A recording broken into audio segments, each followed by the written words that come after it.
Sports Radio 560 WQAM Miami Fort Lauderdale presents The Neil Rogers Show. To talk to Neil, call 567-0560, toll free for Dana Broward, or pound 560 on your cell phone. The opinions of Neil, his guests, callers, or anyone else on the show do not necessarily reflect those of WQAM, Beasley Reed Acquisition, or the Beasley Broadcast Group. Now, Neil Rogers on Sports Radio 560 QAM.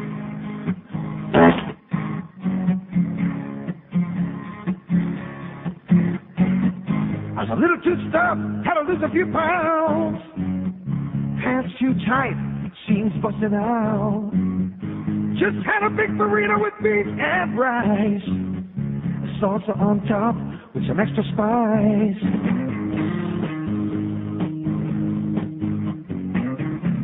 Lots of extra spice. Out there in the bathroom where the air gets heavy. Sat on a cold seat, thought I was ready. Waking up drunk, wasn't reading the news. Working on a bowel move.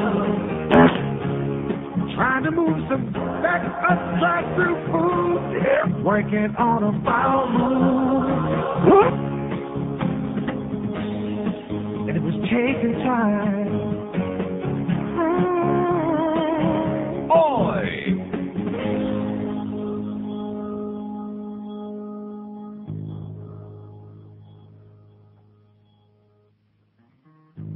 I was up last night trying to make some thunder. How long would it take? I sat and wondered. Started reading a magazine from 1962. Yet I'm waiting on a bowel move. 'Cause I'm all bound up from cheese that's turned to glue. Praying for a bowel move.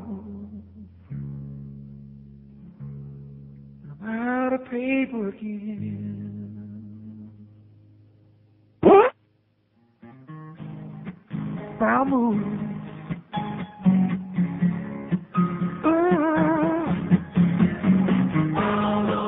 Ain't it funny how it takes so much time for a foul move? I wanna remember. I should have brought my camera.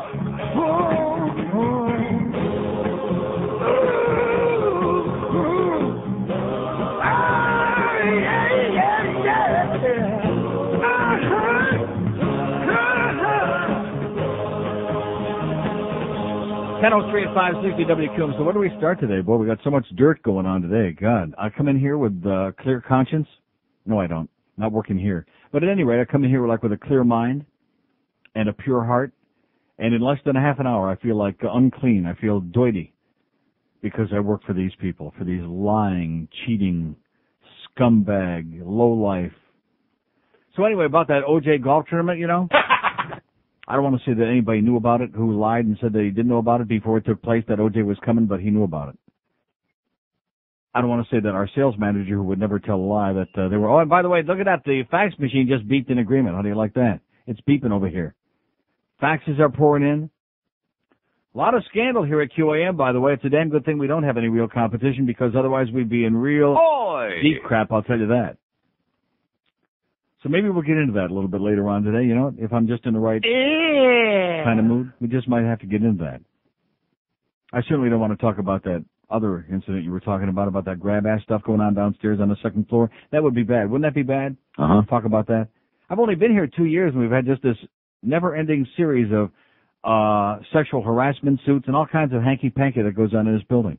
Did we ever have that over at IOD? I'm not talking that we ever had grab-ass. Did we ever have sexual harassment suits? I don't think so. Maybe it's just more fashionable these days.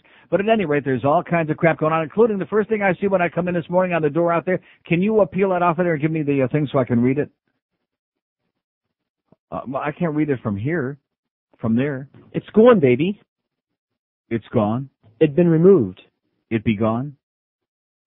As mysteriously as it appeared. I think that was great. It would be great for the Brooklyn Museum.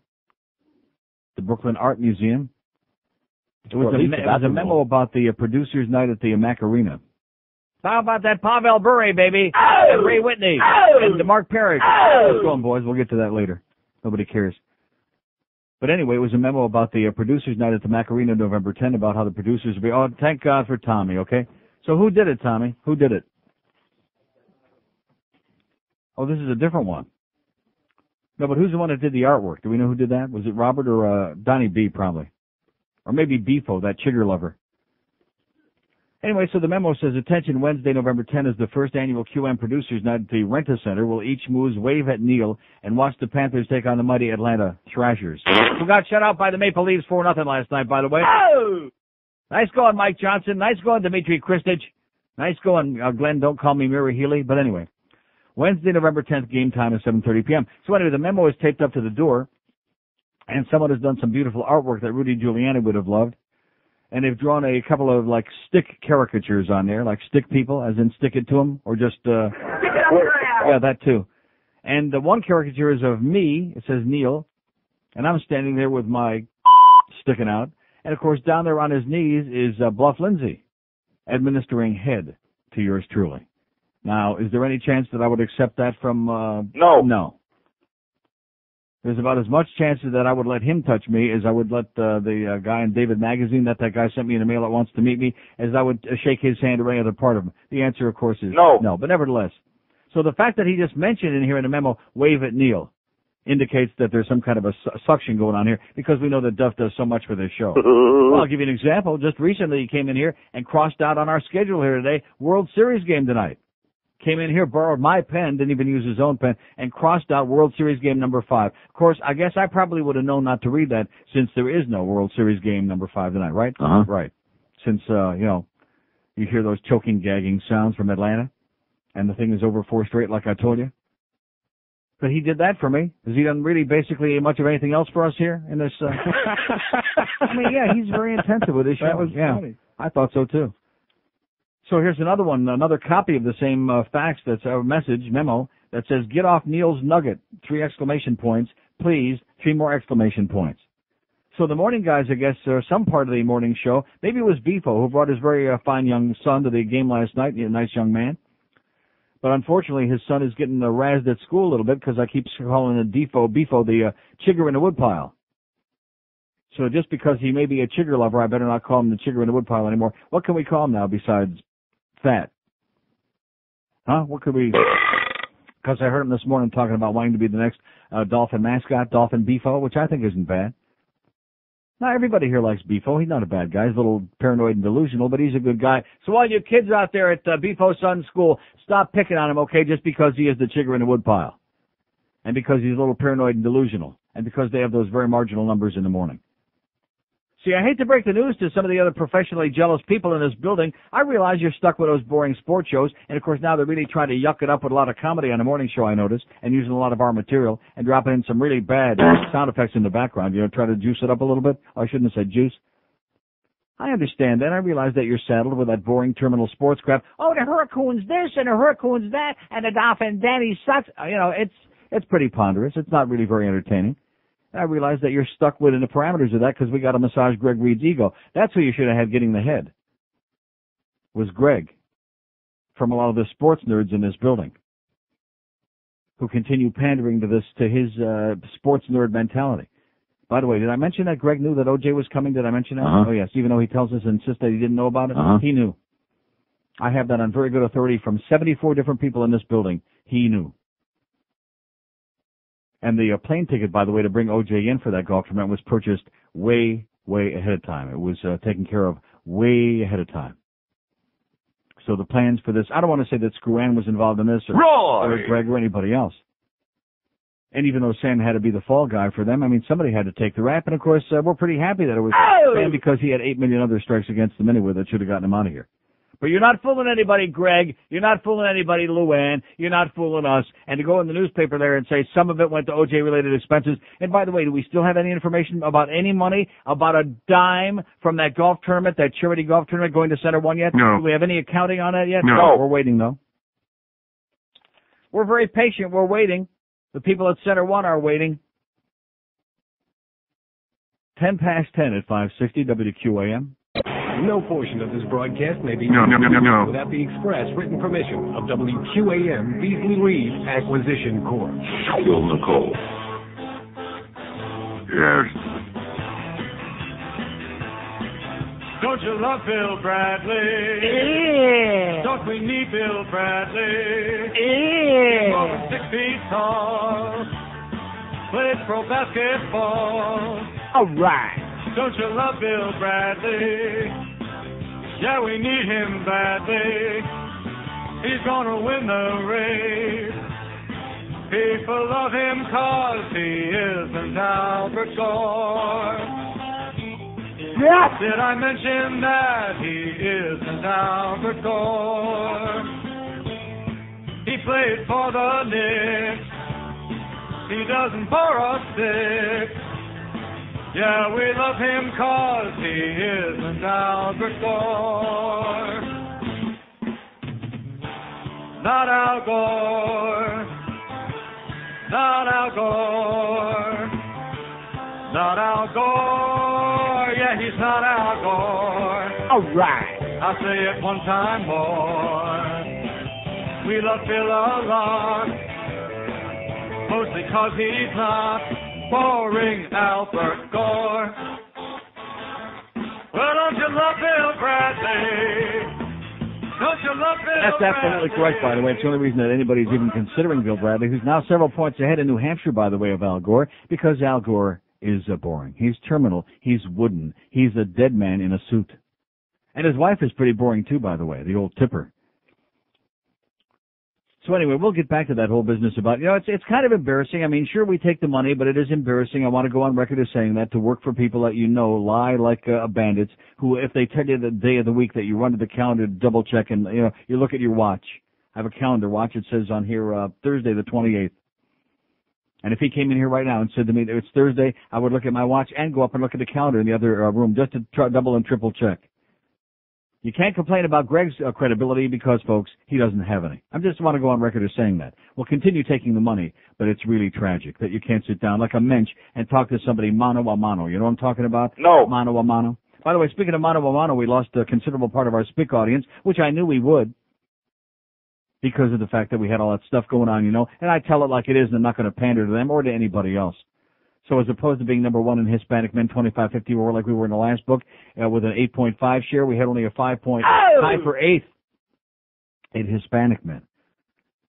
As we're starting to get the breakdown in the summer book, which, by the way, we sure did great, and Tom Jick has a column about in the paper today. Nice going, Tom. I met Tom's boss at the hockey game last night. Very nice gentleman came by, and at the end of our conversation said, and by the way, I'm Tom's boss at the Sun Sentinel. I said, hey, tell Tom to go out and buy a radio.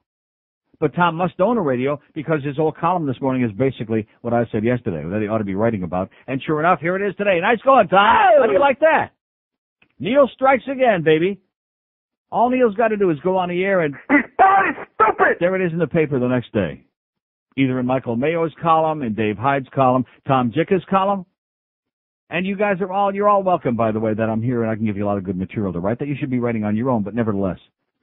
Although at least Tom writes it better than Dave Hyde and Mike Mayo. Oh, by the way, thanks to Ed Whitman, the product development representative for We Are Latina Records in Miami, who sends me my Luis Miguel care package. It's got a Luis Miguel, like all these, what do they call these things? Pop-up, stand-up, pop-up, and I got a blow-up doll and all kinds of good stuff. Hope you're doing well. Yes, I am, Ed. We're kicking ass here, baby. We're kicking big, serious, bloody ass right here on the radio between 10 and 2 every goddamn day. And some of the people on that morning crew evidently are very jealous of that. And I got news for you. Duff doesn't do any more for this show than he does for your show, so cut the crap, okay? My name is mentioned in the memo in a very joking, almost sarcastic way, and right away some of the children on the morning show are like drawing little figures, little pictures on there. Some of those chigger lovers in the morning are drawing little pictures on there. Well, if I had those dwindling numbers like you guys got, I'd be starting to get a little paranoid and delusional too. You know what I'm saying? You follow? Uh-huh. Yeah, I do. Yeah, they're doing sit-down comedy now, those guys. And Geldy, boy, you talk about 20 years for overacting. It's one thing to try, but talk about trying too hard, Very jackass now, and this one, come up with some original stuff, okay? Do use the stuff that Hank and I do all the time about Barry Jackass and this one and that one and the Herald sucks, and, Come up with some original stuff. Is that possible there? No. Come on, Geldy. Just when I thought that he had redeemed himself and was really a pretty good guy. Trying very hard. And, trying real hard isn't going to overcome those 45-minute commercial breaks. Is that going to work? No. No. See, if you guys had some balls, if Joe Rose had balls, he'd go right to Greg Reed and beat the crap out of him instead of going picking on our teary-eyed program director. And then writing little caricatures of our program director giving head to yours truly there on the door. What a grotesque thought that is. Oh, gives me the willies. Remember Willie B, by the way? But anyway, I'm loaded for bear today, man. I am just overflowing with good, because finally I'm getting rid of this crap. I thought yesterday I was watching Al Sunshine on Channel 4 News, which I just can't turn off, but I admit it, I can't turn it, not because I like it, but because I cannot deal. I will not watch Channel 6. I will not watch Tony Cigaretto. Absolutely not. I will not watch Channel 7 for reasons that I don't have to mention. I mean, that goes without saying. And Channel 10, I mean, come on. So Channel 4 News has got me forever only by default. By default. So anyway, Al Sunshine is on there, and he's waving his ham hocks like always, and they're talking about a Sabrett hot dog recall. And I remember a couple of weeks ago, just before I got this flu or cold or whatever the hell it is, which is finally going away, but very slowly, that I had some weenies in my mouth back then. I'm talking about Sabretts, which about 2-3 times a year in the supermarket I buy hot dogs, and usually Sabretts because they're damn good. And they're having a recall. He said that it's real dangerous for young people and real old people. You can get wisteria, which is some kind of food poisoning, and not salmonella, but wisteria, who I think played second base with salmonella at third. Now, we talked about it this morning, George and yours truly, and we don't know what wisteria really is. But maybe somebody in the audience, maybe we've got like some kind of a doctor, some kind of a food poisoning specialist in the audience who can tell me what wisteria is and what are the symptoms. Because then maybe I could sue the Sabrett hot dog people, huh? Well, what's wrong with that? There's nothing worse than, I'm telling you, you can get a lot of bad things from putting one of those bad weenies in your mouth. I'll tell you that right now. All you kids out there, don't be putting any bad weenies in your puss or anywhere else. You can catch some real dangerous stuff from that. Because I have had the stomach, and it's finally going away, but God, is it slow. And the phlegm. And, of course, going into the Macarena last night, and it was 40 below zero even in the hallway, that doesn't help too much, when you're trying to get over a cold. I understand why it's cold on the inside, because there's ice in there, they're going to play a hockey game. But why in the hallway if they got it turned down to like 40 below zero? I'm not complaining, mind you. We had a great night last night. Nice call, boys. Oh! I'm going to tell you, less than 3 minutes, his first game back from the injury, less than 2 minutes and 55 seconds, and here's Pavel Bure sticking one in the net. Nice call, baby. Oh! Too bad we had thousands of empty seats. But something, nothing I can do about that. I try my best to put asses in those seats to get people out there. I don't know what's wrong with the people here. So it's expensive, so you can't afford to go all the time. But you'd think that in an area of 4 million people, we'd have enough people to come close to filling that place up. So we were playing the crappy Islanders who draw 3,000 people at home. That's not the point. We had everybody back last night, even a big black guy named Peter, who didn't score that goal, by the way. Philip Kuba scored the goal. Just to correct the error that they made last night because they're so desperate to try to make a case. See, it's not a racial thing. It's just he's not my kind of player, Peter Worrell. I'm just not into goon stuff. I said goon, that's with a G. I'm not a goon lover. Now, Paul Laws, there's a real man. There's a guy who kicked the crap out of that Steve Webb from the Islanders last night. Just kicked the living snot out of him. That was a real fight. That was a fight. Not the big black guy named Peter who got his clock clean, by the way, last night. Got kicked on his ass. And then, and we noticed in the game last night, he can't take a hit. He can dish it out. He's mugging the other guy. He's doing OJs. He's got his hands around guys' necks out there, mugging them on the ice. But if he takes it, all of a sudden he starts getting real pissed off. You're going to dish it out, Peter. You got to take it, okay, sweetheart? And speaking of sweethearts, Ray Whitney, another phenomenal night. What a pass to Mark Parrish. Nice going, Ray. What a shot, that goal. Oh, man. That was a night where I had to be there last night. But again, I'm going to tell it exactly like it is. There is a major problem in the Macarena, and maybe my good friends over there can do something about it. Probably not. Because every time I mention this, I'm told, oh, well, Wayne's got nothing to do with that. Who has something to do with the concessions over there? Is that the city of Sunrise, maybe? Who is responsible for the crappy food in that place? Come to find out, last year at least they had some choices. They had some Chinese food. Maybe they could get Thai Tony in there, huh? As long as Peter Worrell don't go near any of the food. Oh, we don't have no Schwarzes coming to the games. We can get Ty Tony in there. A lot of nice white people, a lot of Jews, fags. Oh, and somebody asked me at the game last night, what if you have a black queen? How does that person tip? That's a very good question. Because yesterday on the show we talked about bad tippers, the fact that blacks are the worst tippers and that fags are the best tippers. What about if it's a black fag? And what about Tipper Gore? No, seriously, what about if it's a black queen, like Little Richard, for example, or RuPaul? Oh, I rue the day that he walks into Ty Tony's. Excellent question. But anyway, the food, the selection, the Chinese food is gone. The Italian stuff, like the pasta with sausage, which was very good, that's all gone. You got hot dogs, hamburgers, fries, onion rings. Basically, that's it. Boston concessionaires. Well, you guys suck. You guys suck, okay? Go back to Boston, okay? And believe me, they wouldn't take you in Boston because they got Quincy Market, Faneuil Hall. They got good food up there in Boston. Believe me, I've had it. And the food, too. Boston concessionaires. You guys, that's a big one. If you can't do better than a swill, and like even the ice cream, which I don't eat, but nevertheless, John's telling me it's like vanilla and chocolate. Wow, how exciting. At least last year, the first year, you had some choices in there.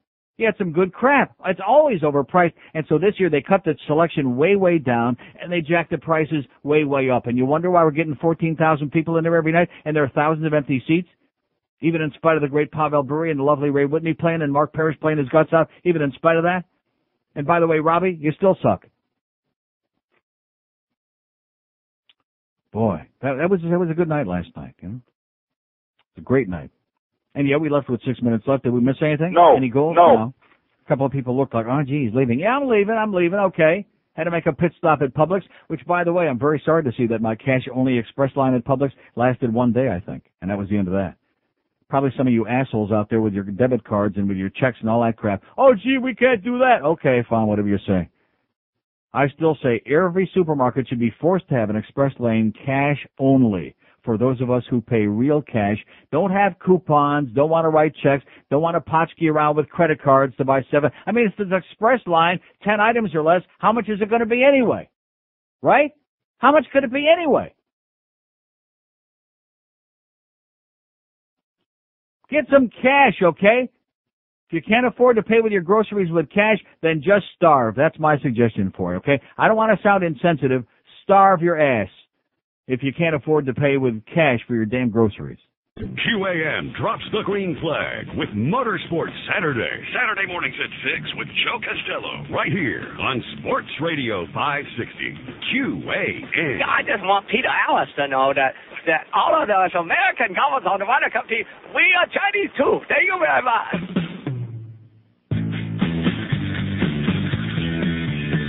Pharaoh, we love you, yeah, you're making us talk. Pharaoh, we love you, let the other guys walk. Pharaoh, we love you, now you're running in first. Pharaoh, we love you, God, you can't be no worse. Will you say you're sick of the good old boys? You wanna move to D.C. and make some noise, but we still don't know what you're all about. But that's okay, cause we're still gonna shout. Pharaoh, we love it when you're fixing the blame. We hope you beat them at their own sleazy game.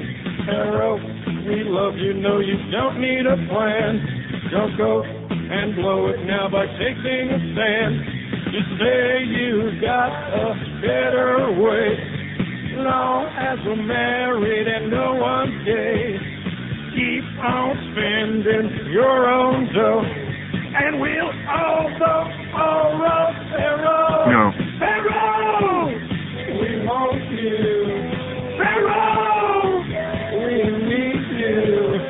Pharaoh. So Greg Reed was in here just now, had the greatest line in the history of broadcasting. In fact, I said to him, what time is your show on? I was saying if you just get a few more spots there in drive times, we can get them down to fan-like numbers, they're fractions. And he said, what would you rather listen to, Spots or those guys? How do you like that, Beefo? What would you rather listen to, Spots or those guys? I think that may have been a shot at the morning guys. You think it might have been a little bit of a little shot there, huh? That coming from the head cheese, from the big boss, from the main man, the sports mogul. The brain trust. So anyway, Tom Jicker writes, let me take a call or two because we got a lady in Boca and she's not going to hang on. Hello. Hi. Hello. Good morning. Yes, ma'am. How are you? You are God. Yes, I am. I'm smoking today. I finally get my voice back. Talk about the brain trust. Can you imagine what a good show I could do if I weren't sick half the time? But anyway. You're always great, whether you're sick or not. Yeah, I'm better when I'm sick. I'm surely. Absolutely. Speaking of brain trust, Alan Greenspan speaking here in Boca today. Yeah. Was that part you played? But the other thing I want to talk about. Tell him to zip his lip. Tell him to keep his mouth shut. Tell him there's an old adage, old Chinese proverb, the less said, the better. Absolutely. Don't rock the boat. The other thing I wanted to talk about, and I know you haven't been talking about it lately, though, is my children's school. I'm a very involved parent. I volunteer at my kid's school more than one day a week. Yeah. He goes to elementary school. He's in the first grade. Mm-hmm. Lately, they've had a person who's an intruder going into the schools, hiding out in the bathrooms and flashing the kids. Nice. And, I've just been trying to talk to all the parents in the area and trying to get them to band together so that we can go out and try to find this person. I mean, maybe make patrols and go into the bathrooms and find this person before he hurts a child. Mm-hmm. But it's just the sorry state of our schools today. I really don't know what can be done about it, other than if we all band together and try to get something done. But they're not. You know that. I know. Nobody cares. Well, I care. At least I'm one person. I mean, here's a headline in the Herald yesterday that I say Broward gets big share of cash for the schools, then come to find out that it's just a scam, that they're taking $100 million and dividing it up among all 67 counties, and Broward's getting enough money to build one new school or nearly 50 new classrooms, which is like peeing in the ocean is all that's going to be. And some of the schools out here in West Boca, some of the middle schools have 50 students in every class. Beauty. And you know what that is. That's bureaucratic bullshit. Right. You know that. But I just wanted to call and just let you know, and maybe some of the parents around here are listening, and then we can maybe do something, maybe patrol the schools. Well, what school is it? Addison Meisner, J.C. Mitchell, and Boca Elementary. Yeah. All three of them have been hit at least 3 or 4 times since summer. And it's the same person. They put a composite out on it, and every parent has gotten one. And it's just something that needs to be addressed and taken care of, one of the many problems. Right. Okay, well, fry his ass. That's what I say. Absolutely. Hey, I'm with you, Neil. Good luck, sweetheart. Take care. Bye-bye. Bye. Well, there's a lady who cares about her kids. How do you like that? Let's hear it. Oh! There's one. So anyway, Tom, here's a mobile in Coral Springs. Hello. Hello, Neil. How you doing? Okay, sir. I'm glad to see you're happy this morning of that big Panthers win last night. Great game, sir. It was a very entertaining. A good time was had by all. I listened to that even over the World Series because I hate the Yankees. The World Series was, I watched like 2 minutes of that. What's the point? The reason I'm calling is that you said about that cash thing in the Publix. I think that they should have each grocery store, especially the big ones, should have a cash only 10 items or less. And not only that as soon as the register scans the first item, after the 10th item, it quits. No more items after 10, and everything gets put underneath the shelf then. No, except for me. I'll do 11 or 12 once in a while because I'm a big shot, and they like me. No, seriously, do you think that if you had 11 items that you deserve to get sent back? No, not really. Like a little kid in grade school or something. Oh, you got 11 items, you have to go back. You have to go to another line. No, come on. Well, what about when it's 20 items? No, that does piss me off. That frosts my ass big time. And I do see that. I see that. Yeah, and I'll tell you another scan they'd like to do is 2 people will go in together, and they'll get like 20 items, and then they'll like divvy. They'll stand together and they'll divvy them up. Yeah, then one person pays for both. Or whatever, but they'll pretend it's 2 different orders, Right, I understand. All right, Neil, have a good day. Nice talking to you. Thanks a lot, pal. I think we ought to have the more than 10 item police in the supermarket. Oh! That's what we need. A lot more goddamn police. We got the jaywalking police that you're going too goddamn fast, which, by the way, you won't have to worry about going too fast in Hollywood pretty soon. You see, oh, Jesus. Oh, no. Oh. Got so much crap cut out here. Crap. Exactly. Thank you. Hollywood leader wants the speed limit in Hollywood lowered to 25 miles an hour. Oh! All right. Yeah. We're not talking about a school zone. We're just talking about basically all of the streets, And, of course, in Hollywood, the average age is 100 anyway. So why the hell not slow it down to 25 miles an hour? By the way, you asshole that was behind me this morning on goddamn Ivesbury Road coming to that school zone, go back to Maryland, you jackass. I'm not one of those people that gets bent out of shape with people with out-of-state license plates because, generally speaking, in fact, I think most of the nice people are probably from out of state unless they're French Canadians or New Yorkers, but nevertheless, Here's this asshole, and I'm not really sure what it was. It looked like Mitch Lewis on a bad day with one of those strapless, with hair. I think a woman. I'm not really sure even. With a jalopy. And I make my left turn precariously there because there's a scared, crapless woman in a Jeep Cherokee. She terrified to make the turn. I get out there, which there's got to be a light there, by the way. Boys and girls, there must be a light by the stadium there at Ivesbury Road. There's got to be a light. Somebody's going to get killed there someday. Listen to me. There must be a stoplight there, you maniac. But there's not. So I make my turn, and here comes behind me this thing in this car with a Maryland plate and a beat-up jalopy, and is just on my ass. Rectum. I mean, barreling down. Now, when you go on the overpass there, it's 35 miles an hour, and very often they have the radar gun, and rightfully so, because you're coming right up to a school zone just a few yards ahead. The yellow lights are flashing. It says school zone 50 miles an hour on the sign, on the street, on your ass, all over the place. And this lunatic is barreling. And I finally I put my arms up in the air, waving to make sure she, whatever it was, could see it. What the hell are you doing, you ass? I'm screaming. Barreling on my ass. I hate that. I hate you people that do that. It's a school zone. And even if you don't care about the little kids, it's the law. You'll get a big, fat, goddamn ticket, okay? It's a school zone. Do you understand? You get it? No. 15 miles an hour. Not 50 miles an hour, 15 miles an hour. And it's only like for a block and a half. What's the big Timmons? What are you going to get? How much time in your busy, important life are you going to miss by going 60 miles an hour for that block and a half? I guarantee you when you get another 20 blocks up the street there, they'll still have plenty of crack left for you. What are you worried about? Yeah. They got all the good stuff in our hood over here. Yeah, man. What the hell are you worried about? They're not going to run out. They got a constant shipment coming in through MIA, through our favorite airline. What are you worried about? God, just slow the hell down. No happy medium here. They're either going 1 billion miles an hour, barreling on your ass, or they're like creeping and crawling like they want to do in Hollywood. Like we're all a bunch of old farts. There's no such thing as traffic flow. Here it's traffic blow, not traffic flow. You just let me go out there for a couple of days. I'll decide. I'll take away the driver's licenses of all the assholes out there who shouldn't be on the road, and all of a sudden life will become 100% better. That's right. And you'll also at the same time let me decide who we're deporting. 20 before 11, all you phony Julios out there. Boy, they're getting even now because I said those nasty things. They were all true, though. They were all true. Too bad. Uptight spicks. Get the Hoover out the moon, man. Georgie Bush says that his nose is clean and never puts up in it. 'Cause he's running for the White House, so he just can't admit it. Stone drunk and that's not all, he even downed a few speedballs. In college any drug would do, he even dropped some acid too. Why won't Georgie just come out and simply say he did it? He prefers the press would shut their mouths. But it's none of your goddamn business. He did more than what you think. But he watched it sound the same. Prefer cocaine to hash.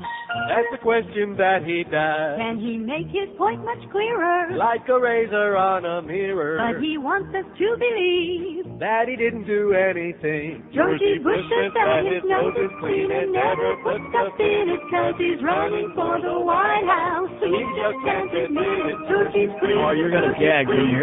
Just like you thought it was safe to come out from under the bed. New video, Ricky Martin, Shake Your Bonbon. There you go. Thank you. Get him out of our face. Get him out of our lives. Go away, Ricky, okay? Go away. Man, go see your buddy Bend Over, okay? Get out of here. It's 10:45 at 560 WQAM. So Tom Jicka writes. Oh, well, before I get into Tom Jicka, I'll save that. Notice how I started with that at 10 o'clock and it's almost 11 now. I can milk it, baby. I can milk it with it. I've been good on the farm, you know, especially with those young farm hands. But anyway, getting back to these numbers, to the ethnic aspect of this, it ties in with the stuff we talked about yesterday with Ty Tonys. We got lots and lots of Schwarzers listening to this show out today. We love our dark-complected friends. Don't we on this show? Uh-huh. You bet. I've always said that. Thank God. Maybe that's why they're listening. No, it's true. I love those darkies. I mean, those, whatever they are. Spooks. Men 25-54, black. Now, we can't compete with, like, Hot 105. You know, I wonder how Bob Green now feels being the king of the Schwarzers. Huh?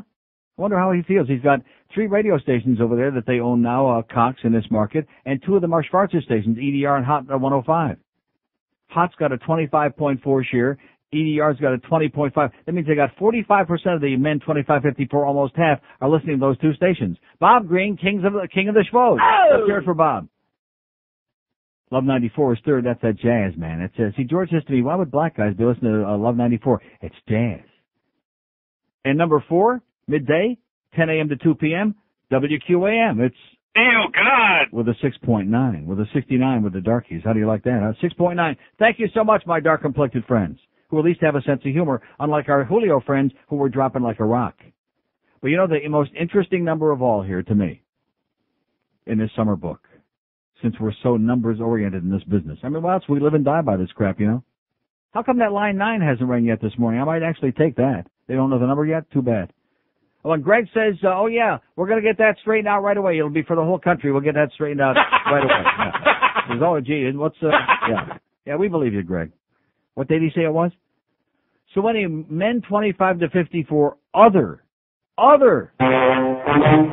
George says to me this morning, what does that mean, other? I says, no, white. Yeah, white. And he went, oh, white. You mean like non-Cuban, non-black, non-Puerto Rican, Jewish. No, Jews are in here, okay? Jews. White people, Jews. But anyway, so like rednecks, Jews, we're all the same. Men 25-54 other, meaning non-Hispanic and non-black. Crackers. WQAM, 10 a.m. to 2 p.m., number 1 with a 17.2 share. Oh, God. Wow.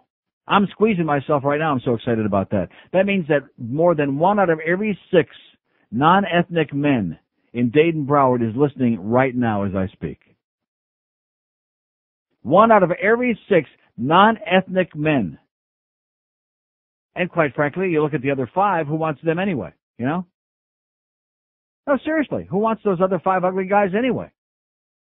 So 1 out of 6. Now, if I can just pick and choose which 1 out of the 6, then I'll have the men that I'm looking for. Thank you, all you white guys. Nice going. Oh! For coming through for the old man. But Hispanics, we took a big dip there with a 5 point. Oh! Down to number 8. From number 1 to number 8. Maybe they just all left for the summer. No, they didn't leave for the summer. They just pissed off and fired up. Even though they claim that they disassociate with all that grotesque stuff that was coming on, that I had the audacity to tell the truth about, all those blocking of the streets and all that other crap and a goddamn Los Van, all that stuff. They get very upset about that. I think they were just all in North Carolina. No, they were not. Like I'm picking on them. See, there you go again. Professional little Cuban defending the indefensible. I wasn't talking about the Cubans. Yeah, well, I was. Puerto Ricans, they're listening. Both of them. Like the one guy that came by the hockey game the other night and said that you're an asshole. He's listening right now. He's a good guy, by the way. What color was he? Kind of like mauve. But anyway.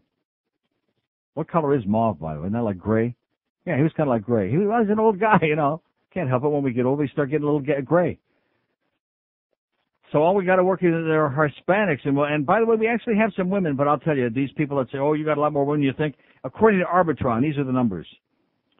Average quarter-hour men. Where the hell is that? We got so much. I love when we get my good friend Maddie Bell. Maybe you can do your imitation of Maddie Bell. That was wonderful. That was great. George put on an act this morning that was sensational. Of course, you can't use those words, I don't think. Oh, but anyway, we. Yeah, Duff Lindsay laid me under the railroad tracks. All I did was go out to lunch because the whole system broke down. And that goddamn frickin' Duff Lindsay lays me under the goddamn railroad tracks. One thing I like about this place is everybody really loves each other. Hell yeah. The camaraderie, you know, the real team spirit that we have here. Just like my good friend Beefo. I like Beefo. He's a good guy. I'm just having a little fun with him. And he brings his kid to me last night between periods of the hockey game and tries to lay a guilt trip on me. Even though he tried to make the appearance that they came over to talk about hockey. You're not fooling me, Beefo. I know the way you operate. His kid's taking crap because I called Beefo the chigger in the woodpile. It's a joke. It's just what else should I call him? A degenerate gambling drunk? I mean, you know, he's a good guy. We like him. He's just, have a rough life. We like Defoe. But he's sensitive. He's uptight. Anyway, we have 28,800 persons 25 to 54 between 10 and 2 every day. Average quarter hour, according to Arbitron in the summer book. 24,000 are men 25-54. That means we have 4,800 women. Are you following those numbers again? Let me say it again. 24,000 men, 4,800 women between 25 and 54 listen to this program any quarter hour every day. Yeah. So we have tons and tons and tons of men and a dribbling of women. We have some women dribbling out there, which I'm sure that prospect gets you all emotional. Mega radio move. Tom Schaefer, right? I could have written this myself from what I said in the air yesterday, so don't tell us you don't listen, Tom. And I take it back. You don't have to go buy a radio because you must have borrowed somebody else's. Mega radio move 103.5 rating shift. Isn't that what I said was the big story in the ratings? Uh-huh. Is that disco crap? Oh, this will get our Hispanics back. Here we go. And by the way, it was Philip Cuba that scored that goal last night that gave to the Schwarzer. Nice going, Mr. Cuba Libre. Nice going, Philip. The Schwarzer never came close to touching that, okay, boys and girls? All right, here we go.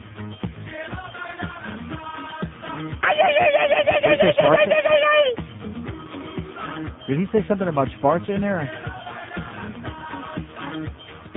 Put some salsa on the Schwarzer is what he said. All right, we'll play that whole thing 20, 30 times, get all those picks back.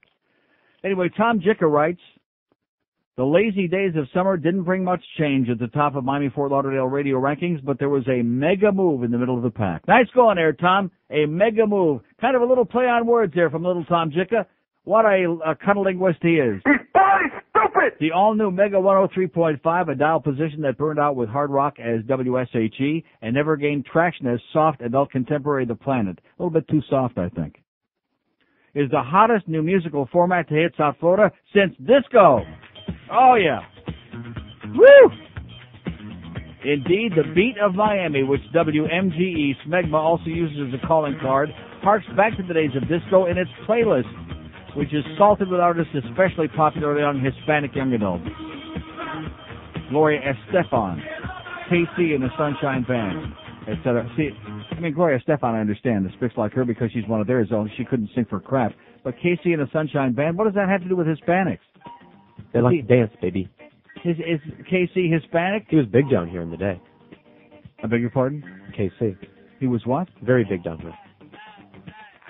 He was at my house with a bunch of ugly queens, but nevertheless. Oh, he was at my house when we did that show from the house on Zeta that time. We had a big party. Harry Casey was there. How you doing, Casey, baby? He's still getting the royalties. He's still getting those residuals. I heard his bird died, though. As the plan at the station languished in 20 seconds. Come on, let's get a little, one moment, please, sir. Come on. Old time's sake. There we go. I said, what do you got all those ugly young guys in here for, Casey, in my house? He said, that's the way I like it. All those Casey-looking young queens, what are they doing in my house, Casey? Especially the ones with a really bad zip. And he said,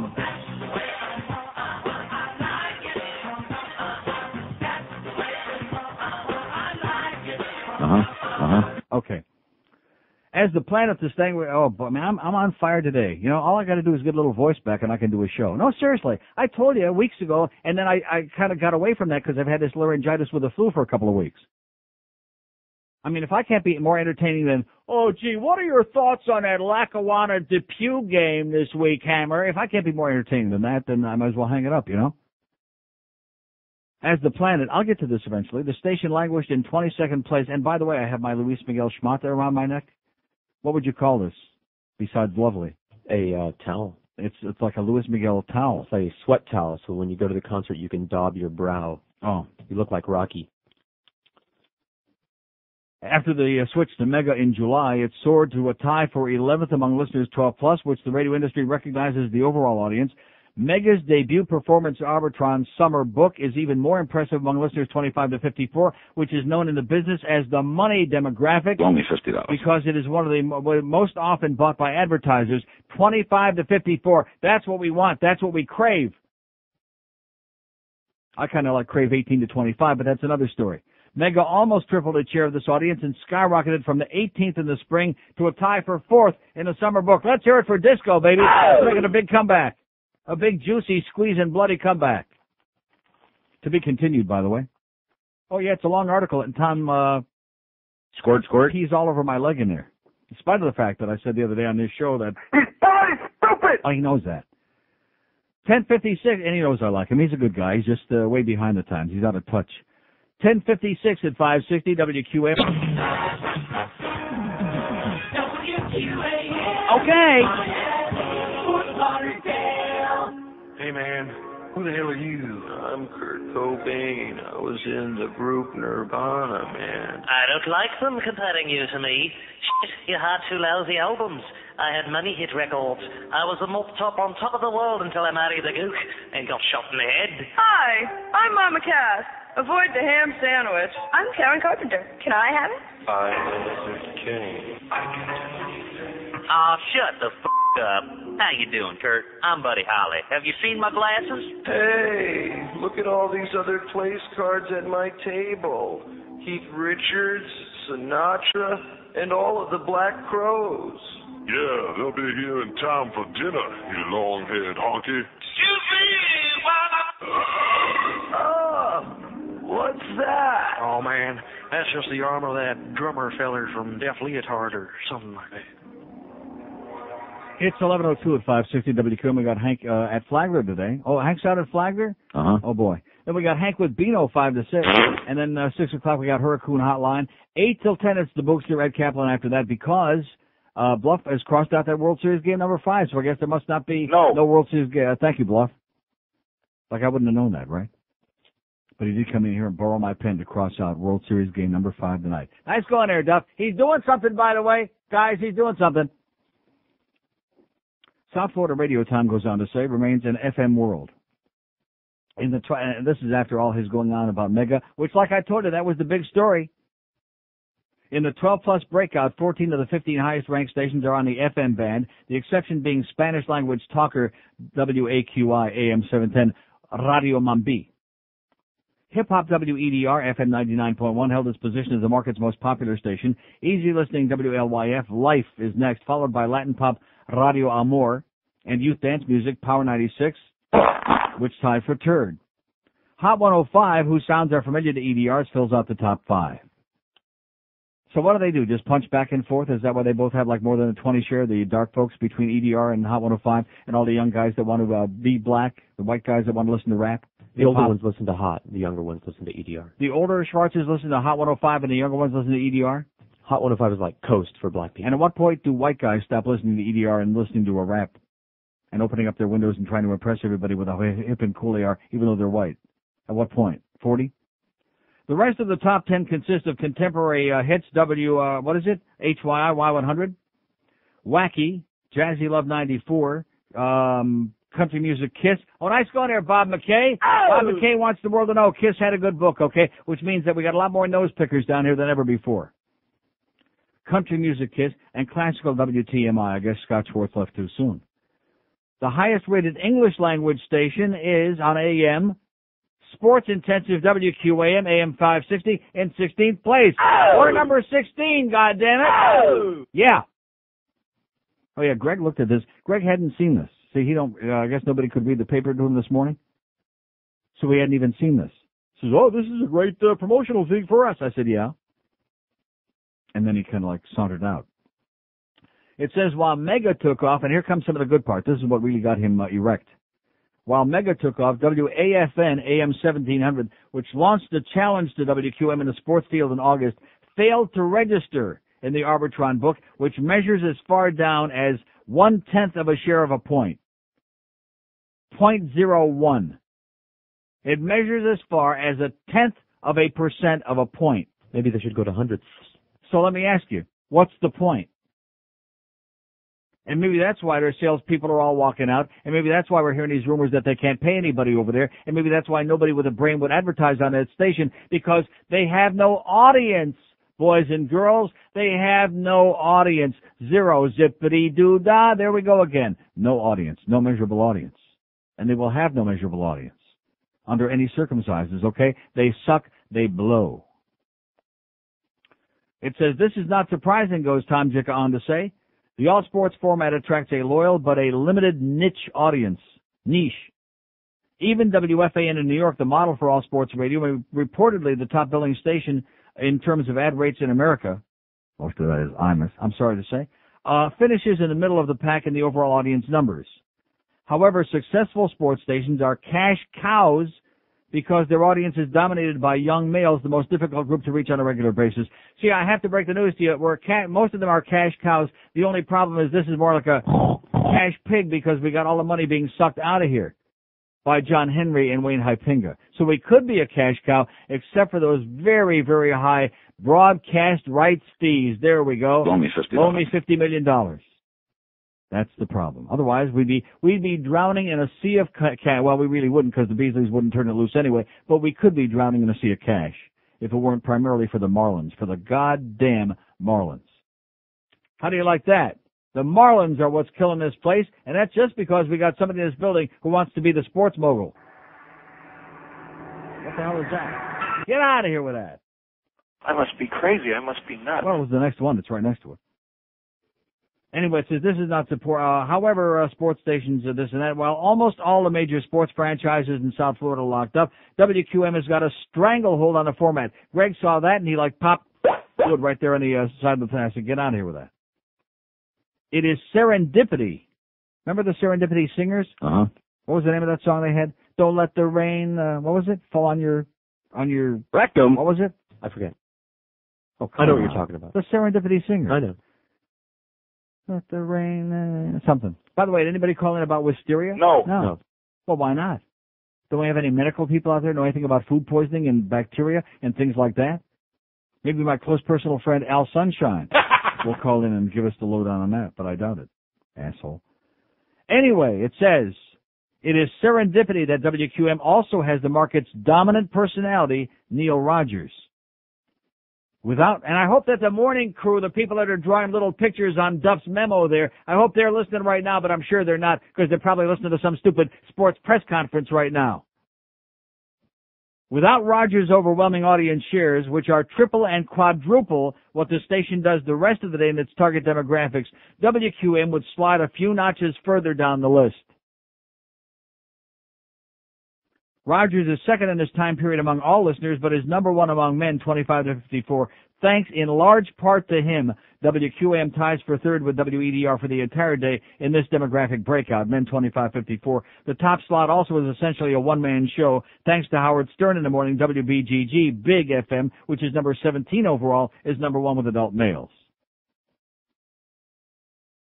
So basically what he's saying is here are two phantom radio stations, WBGG-FM, which rides on Howard's ass for all of its numbers, and WQM, which runs on my fat faggy ass for its numbers. And without us, they'd be way, way down in the middle of that cesspool of stations that are like also-rans, afterthoughts, afterbirth. Nice going, Tom. Quite a fawning article there for my close personal friend Tom Jicka. He's bloody stupid! But he's my buddy. Never stole a freight train. And isn't it amazing that all of a sudden he writes an article about radio after I've been chastising and I said to his boss at the hockey game last night, buy Tom a radio, come on, please. Of course, this article, I'm sure, had all been written then, hadn't it? No. Sure it had. Let's get Tom writing about radio. There's all kinds of goings on here. This goddamn mega smegma thing is a big story. It's not our station, it's Queer Channel. That's our, that's the bad guys, the enemy. David Ross, all those goyim. Pete Bolger. That crew. The unmentionables. And yet I'm not, we just tell it like it is here on this show. That's why people listen, even when it hurts. It's not our station. It's somebody else's station. But they're smoking. They're hotter than a goddamn pistola, baby. That's right. Playing this crap. I gotta tell you this. They're playing this at the hockey game in between periods last night, and there's a couple of guys down in the front row, and they're doing the whole, like this with yes. No. Yes. That's for kids. These are guys, I would say, like 20-ish, 21. College That's a drunken routine at the wedding. No, they weren't drunk, and they weren't fags. Well, I'm telling you. They were doing the whole... And, of course, they were hoping that they'd get put on a big screen up there because all these people, all these ham bones at the hockey game, they want everybody to see them on a big screen acting like assholes, acting like a bunch of fruit flies. So I guess here's the deal. All the young people now, they don't realize that when disco was out originally in the 70s, it was a fag thing. See, they don't realize that. They don't get it. They probably don't even know who the Village People are. So they like the music, So they're juking and jiving, baby. Yeah. Oh, kill it. Even I can't. Even an old queen like me can't stand that. Gives me the willies. 11 at 560 WQAM. Ray Whitney has a pair. We're the guys who did that song about the girls of summer.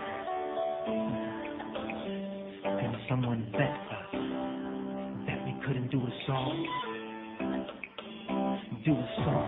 that was dumb. I like to kiss my bike with a cyclist, while down with Johnny Bench. I eat eggs sitting on one leg. This is dumber, yeah, it's dumber. My bike's right at Abercrombie, bitch. The rumors make me itch. If we did a song that is dumber, we were dumber. I scratch my butt with a nail file, hit linoleum like ceramic tile. People always sit on banana peels.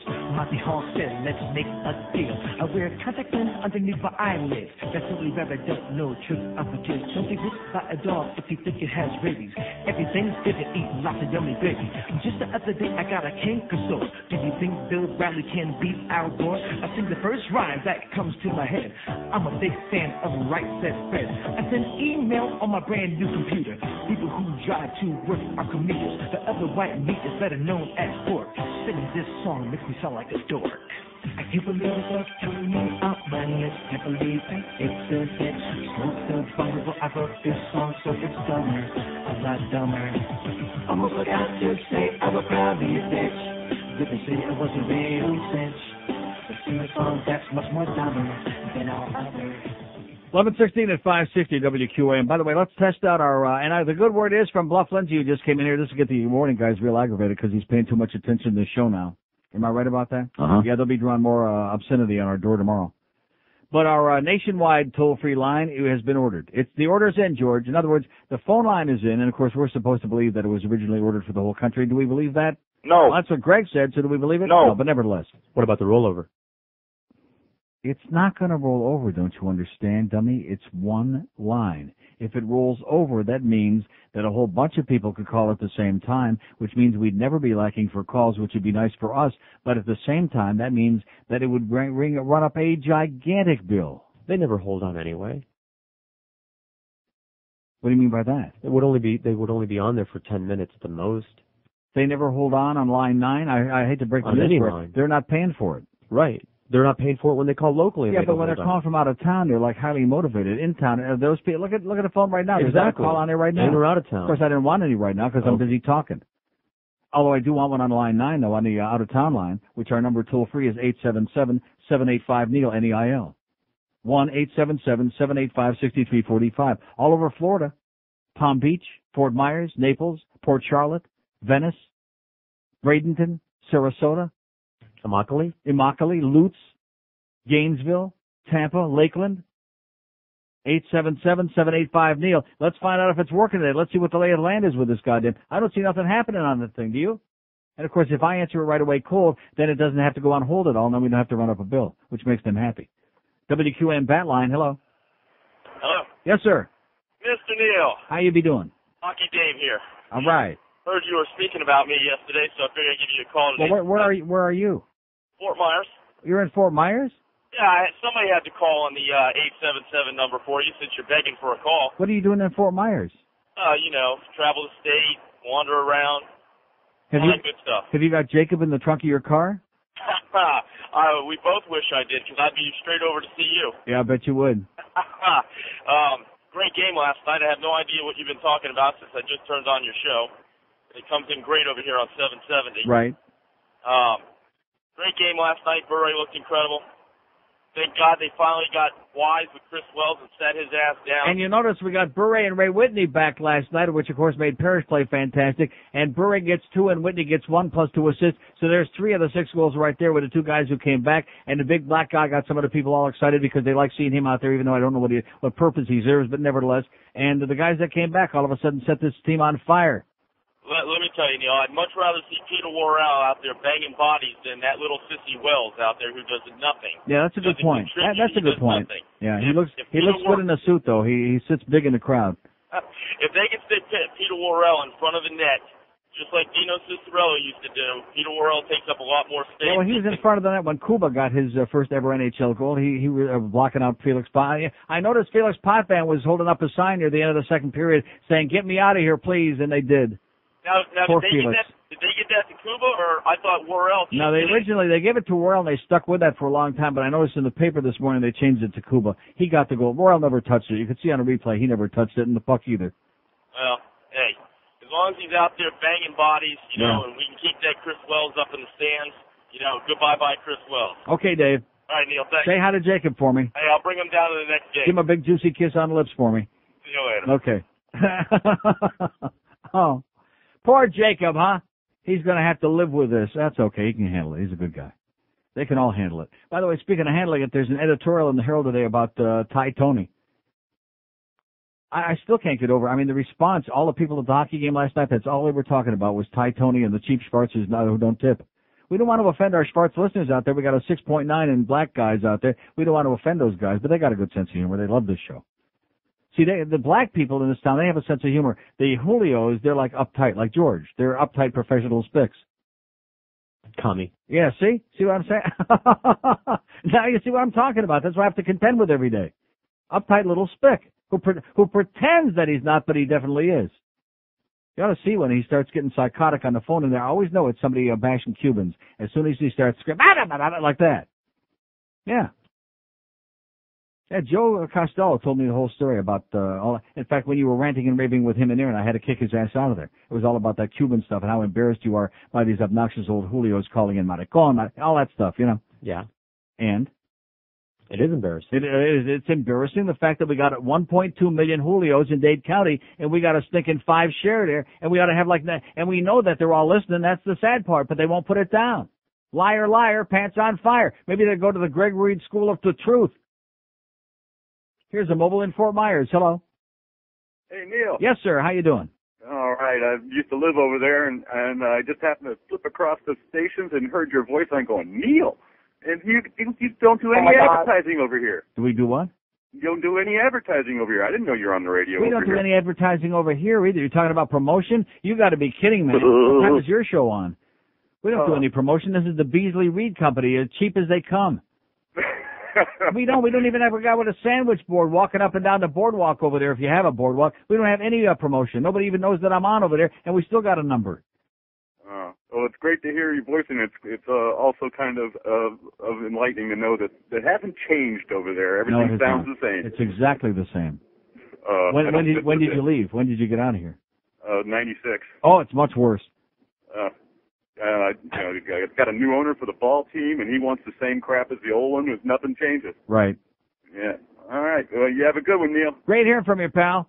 Bye-bye. Have a great day. How do you like that? This toll-free line, man. Wait till we get the nationwide toll-free line. All these mumsers here in town that have been making me beg for calls for 23 years on every station, morning, noon, night, AM, FM, PM. You're going to be sorry, boy, because you're going to be cut off. They're going to take away your whatever it is. That's right. Of course, most of the sane people I talk to at the games and at the remotes, they say, oh, I never call. 99% of the people out there wouldn't call a talk show, you know? Unless, of course, we're talking about Schwarzers. They do like talking about that. I don't want our black friends to take it the wrong way, but the audience does enjoy. In fact, even black people like when we talk about Schwarzers because at least it, gives them a little publicity. Besides stuff like OJ, crap like that, and murderers. There's a lot of good black people out there. Aren't there? Loads and loads. Why are you smirking when you say that? I'm not smirking. Spick. Here's a mobile in Naples. Hello. Hello, Neil. Yes, sir. How you doing, sir? Great. Hey, that last guy you got a call from Fort Myers. I think he just maybe turned on the radio because the guy that does the morning show down here, Joe, he's always giving you a plug. We love Joe. Yeah, they're always giving you plugs down here. Joe's our paisan. He's our buddy, amigo. All right, man. I thought I'd give you a little spy report on that. And how do you like this free line we got for you now, Hey, guys? this is great, man. We're doing it. Yeah, that's great. All right. See ya. See ya. Say hi to the Beasleys, too, for us over there on the West Coast, okay? Tell them they're a bunch of cheap pricks and crappy dressers. They make me look like a fashion plate, and I'm a slob, and proud of it. Oh, that thing is smoking, man. Wait till we get the toll-free number for all over the world. I don't care what the bill is. That's the least they can do for this show. Here is the rate, like even Tom Schaefer. I'm going to read it again. I'm just going to pat myself on the back 4 hours today. Because Tom knows. I mean, Tom realizes I like him, but I have to have fun at his expense. No, seriously, he's like Defoe. I like Defoe, too. He's a good guy, but he's one of those people, like Rimmer. He's the classic example. Of course, George he does it on purpose. Because he hates him like poison. Although you guys bonded very well last night at Tuesday night at the Pizza Loft. You should have seen it, folks. There was George and Rimmer sitting right across from each other. You're the one that started all those false rumors. Now, which one was doing the kicking under the table? We both were. Oh. With our shoes off, of course. But at any rate, now see, Rimmer's a perfect example. He's a good guy. He's a friend of mine. He's a great guy. But he's one of the, and it's not just me. I finally cured him of that. He's always like, oh, you're always ripping me. Yeah, but I have a radio show. Everybody in the Panther organization, everybody in the sports world, he's one of those people whose destiny in life is to be made fun of. He's a good guy, but he just, you look at him and you say, here's a guy who's got a need to be picked on, you know? Like the class nerd, you know? Not that he's a nerd, but George said he was. Here's Gainesville. Hello. Hey, Neil. How you doing, sir? Wonderful. All right. Okay, I wanted to chime in on this thing about who tips bad and what ethnic groups. Yes, sir. I don't know much about that, but all I know is I'm up here at UF, and I'm in one of the groups on campus, one of the student groups, and I was out there in what's called Turlington Plaza, which is the main cross area in Gainesville. If any UF students are listening, they know where this is. Yeah. It's the biggest congested place on campus. It's between all the major areas on campus. And I was working for this group, and they were paying us money to pass out stuff. We were passing out toothpaste, methadone. It was very good. Yeah. Guess what two groups of people could not go by without stopping in for something free? Blacks. And Jews. Oh, Asians. Asians. The Asians. Asians in Gainesville? Asians, all the students. All the smart ones. You have a bunch of gooks. Oh, that's right. They're very bright. All the bright ones. All the blacks would stop by and say, what you be getting? What you got? So in other words, spooks and gooks. Yeah. So I was thinking about when the Asian guys said that the blacks don't tip well, but they're like, as we say in Italian, they're gavones. Right, exactly. They keep on taking. They want more toothpaste. They want anything for free. Right. And it's like a magnet. They're drawn right to it. Watch out for those moolies, man. Oh, I know. Don't worry. Okay. Have a great day. Keep your thumb on it. Okay. Bye-bye. 27 after 11 at 560 WQAM. Neil Rogers is my lover. And now, a royal flush. Princess Di, are you in there? Yes. Could you bring the princess some more tissue? Yeah, okay, bitch.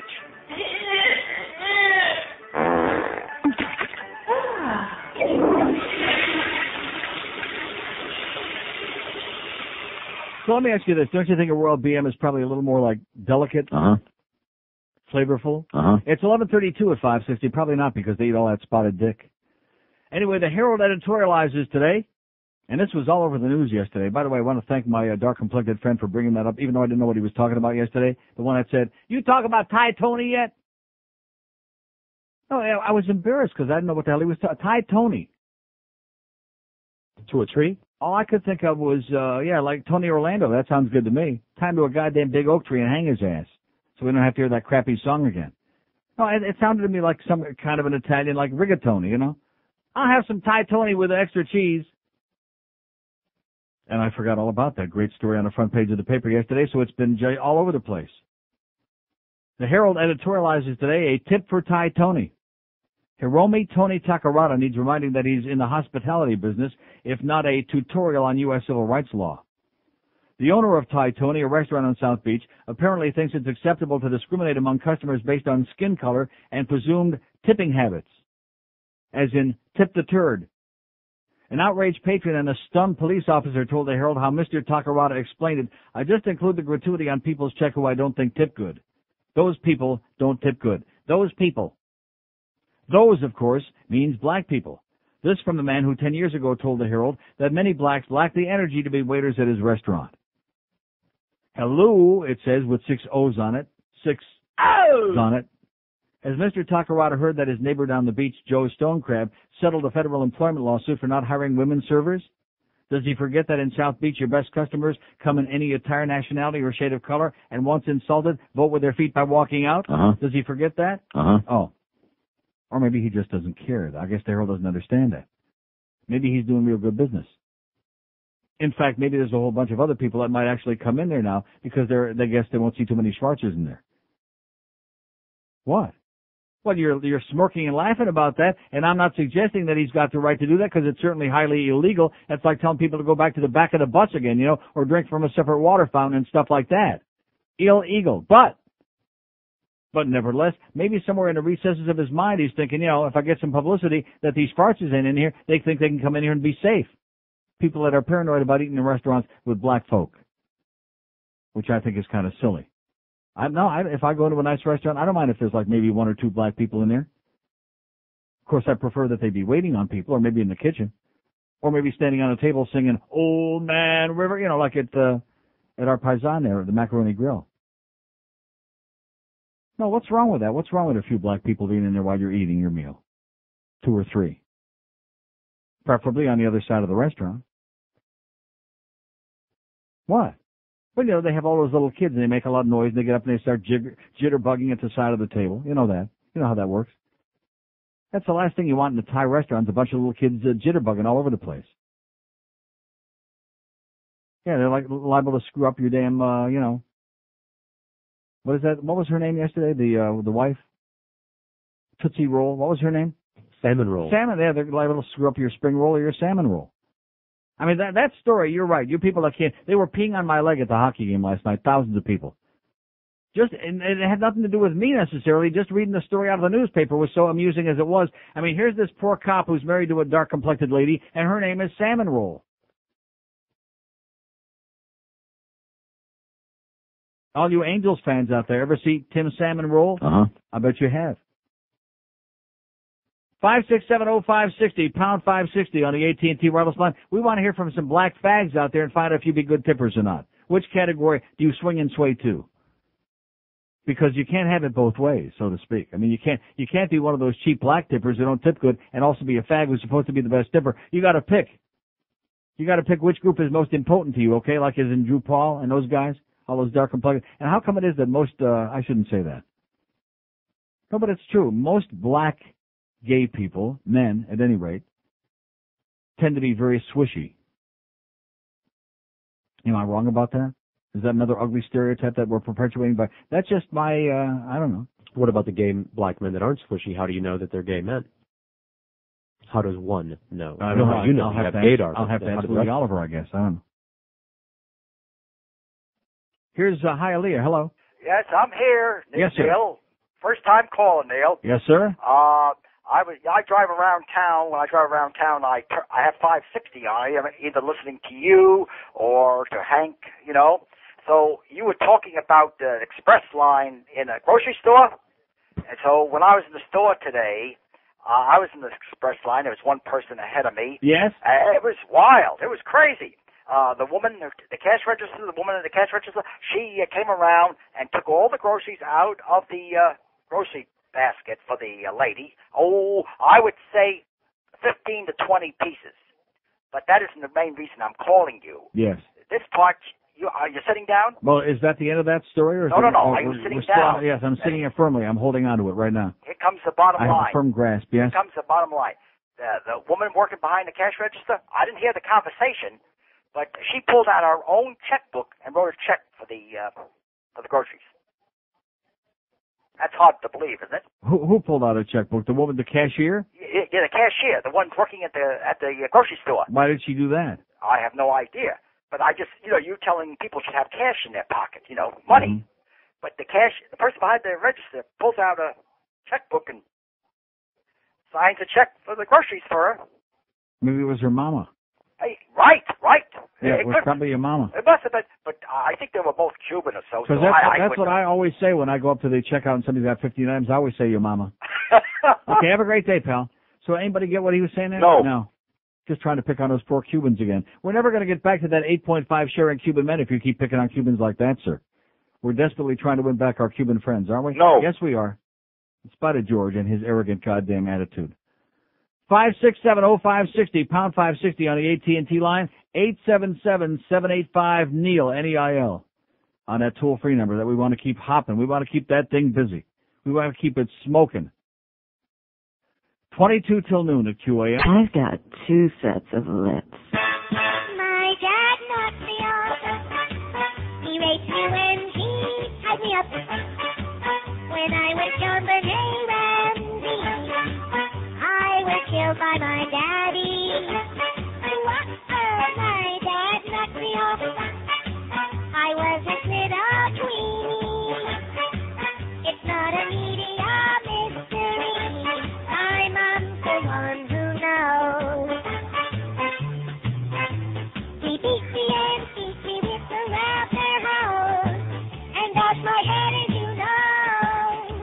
He's wealthy and owns most of Colorado, so they're gonna let him go. My dad knocked me off.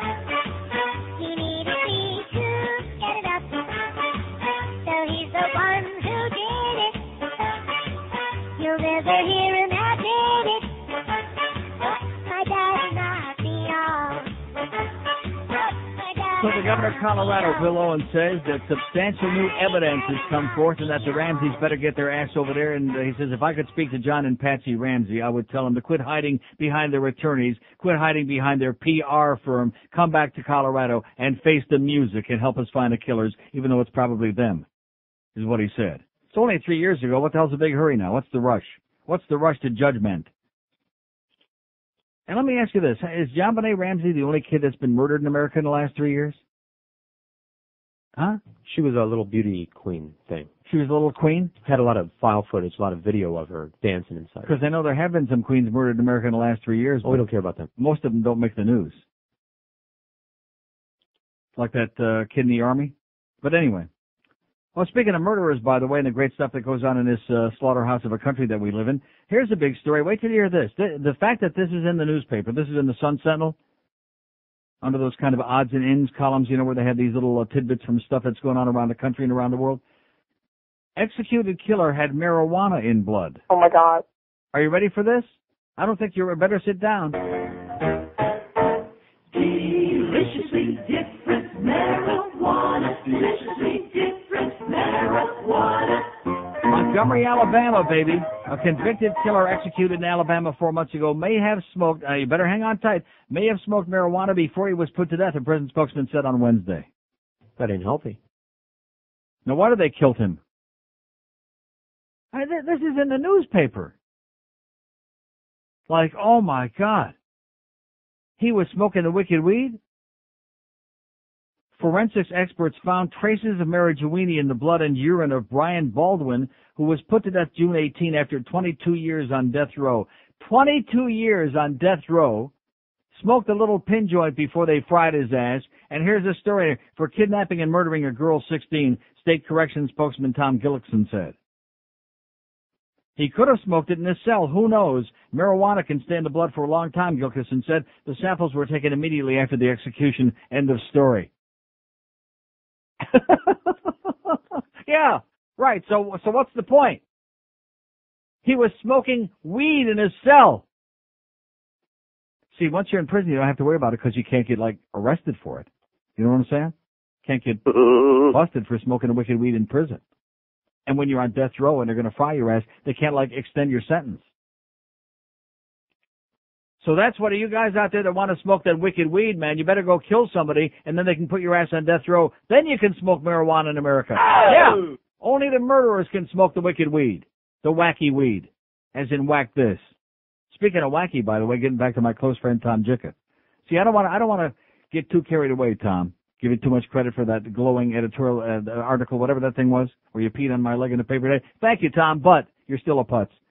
Because this is the same Tom Jicha that wrote a glowing thing Friday or Saturday about, what's everybody bitching about the TV weather guys in Hurricane Irene, and they did a fine job, and they didn't blow it, and yeah.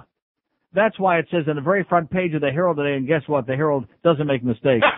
Way of rating hurricanes may change because of Hurricane Irene and the fact that it was handled so very poorly by all involved. How do you like that, Tom? Forecasters and other weather experts motivated by South Florida's wet and perilous battle with Hurricane Irene are proposing fundamental changes in warning procedures. One likely result, a scale that rates a hurricane based on its rainfall and flood potential.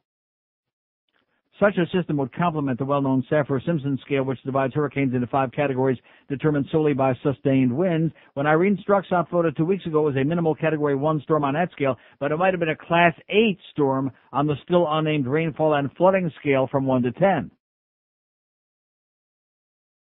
You see? Uh-huh. You got it, Tom? No. No, he still ain't figured it out. Proponents say the high rating would have generated the appropriate sense of urgency among residents and emergency preparedness among authorities, many of whom seemed ambushed by Irene. Oh, this is right in the paper. They seem ambushed, unprepared, didn't get the job done. And Tom says, what are you bellyaching about? They got it right. There was nothing wrong there. And they say it can save countless lives. Hurricane Mitch's rain killed thousands of people last year in Central America. Hurricane Floyd's rain killed scores this year in the Carolinas. The Saffir-Simpson scale is great as far as it goes, but it doesn't give the complete story, said Stephen Leatherman, one of several proponents and director of the International Hurricane Center, a research center at FIU. We need a parallel scale, a rating system for rainfall and flooding. Because rainfall and flooding kill. And they cause the power to go out and power lines to go out and people to drown in canals and all of these things, Tom. So how do you like that? Let me say it again. They blew it. Big time. And now they're scrambling to cover their ass just for the next one so they don't blow it again. So that they can somehow convey the immediacy and the danger of these things. Speaking of danger, by the way, this is perfect for South Florida. Oy. I mentioned this before. Oh, only here. Oh, by the way, where's that? Well, what is that? On 9. What is that? It's a call. Yeah. Well, why do we want them on that line? Because they have your food poisoning information. Oh, here's a great call in Fort Lauderdale. Hello. How you doing? Pretty good. Your Listeria mitocytogenes is what it's called. Oh, my God.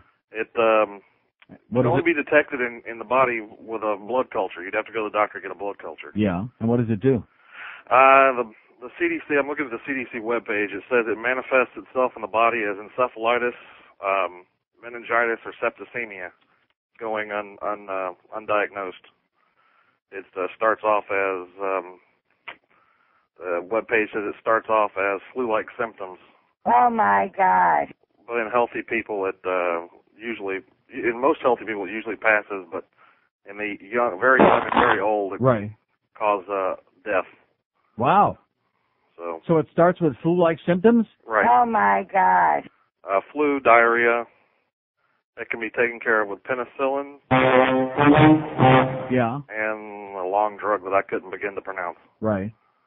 So, if you had it a while ago, it's probably gone through your system. 2 weeks. But if you want to detect it, you can get to take a blood culture. Okay, thanks a million, pal. You're welcome. God bless you. Okay, there you go. You better pray for me, folks. I might have, what do you say? Something, coccus? Oy! Michael Dukakis disease? Wow. From a bad weenie from, Sabret's. Lawsuit. Major lawsuit. Yeah, but how do I prove it? How do I prove I don't have the package anymore? Start saving your stool samples. Oh, okay. Okay, I don't think I flushed the other day when I was in there the second time. Let me run in there right now. I'll look at the goldfish Send next. Jason in there with a camera. So here anyway is this story that only could happen down here. Hollywood leader seeks 25-mile-an-hour speed limit. Yeah, she's serious. Considering that South Florida and the Fort Lauderdale Hollywood area in particular have more than once been deemed unsafe for drivers and pedestrians, lowering the speed limit might seem like a good idea. Does it seem like a good idea? No. No. That's what it says here. Unless you're one of the folks motoring through Hollywood who already think they're doing the crawl. Now, Hollywood City Commissioner Kathy Anderson wants to cap the speed limit in Hollywood at 25 miles per hour.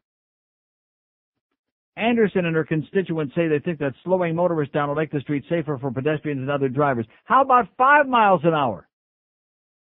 I bet you won't have any fatalities at 5 miles an hour. How about just make cars illegal? Ban them. No, just real slow. Real slow. I kind of like taking a trolley everywhere. How about just put them in neutral and you have to get out and push? I've never heard a complaint about people going too slow, said Anderson. Let me ask you this, Kathy. Are you living in some kind of a vacuum, in some kind of a cocoon? I know you're in Hollywood, sweetheart. You've never heard complaints about people driving too slow? She's the commission's longest-standing member. How old is she, about 110? I live on a dead-end street, and I have people sailing by down here, she says. Yeah, you're on a dead-end street, all right, sweetheart. You're on a dead-end street. You're on the road to nowhere. At Anderson's request, commissioners will talk about whether to enact a slowdown at their next regular commission meeting November 3rd. I-95 and Florida's Turnpike, whose speeds are set by the state or federal agencies, of course, thank God, would be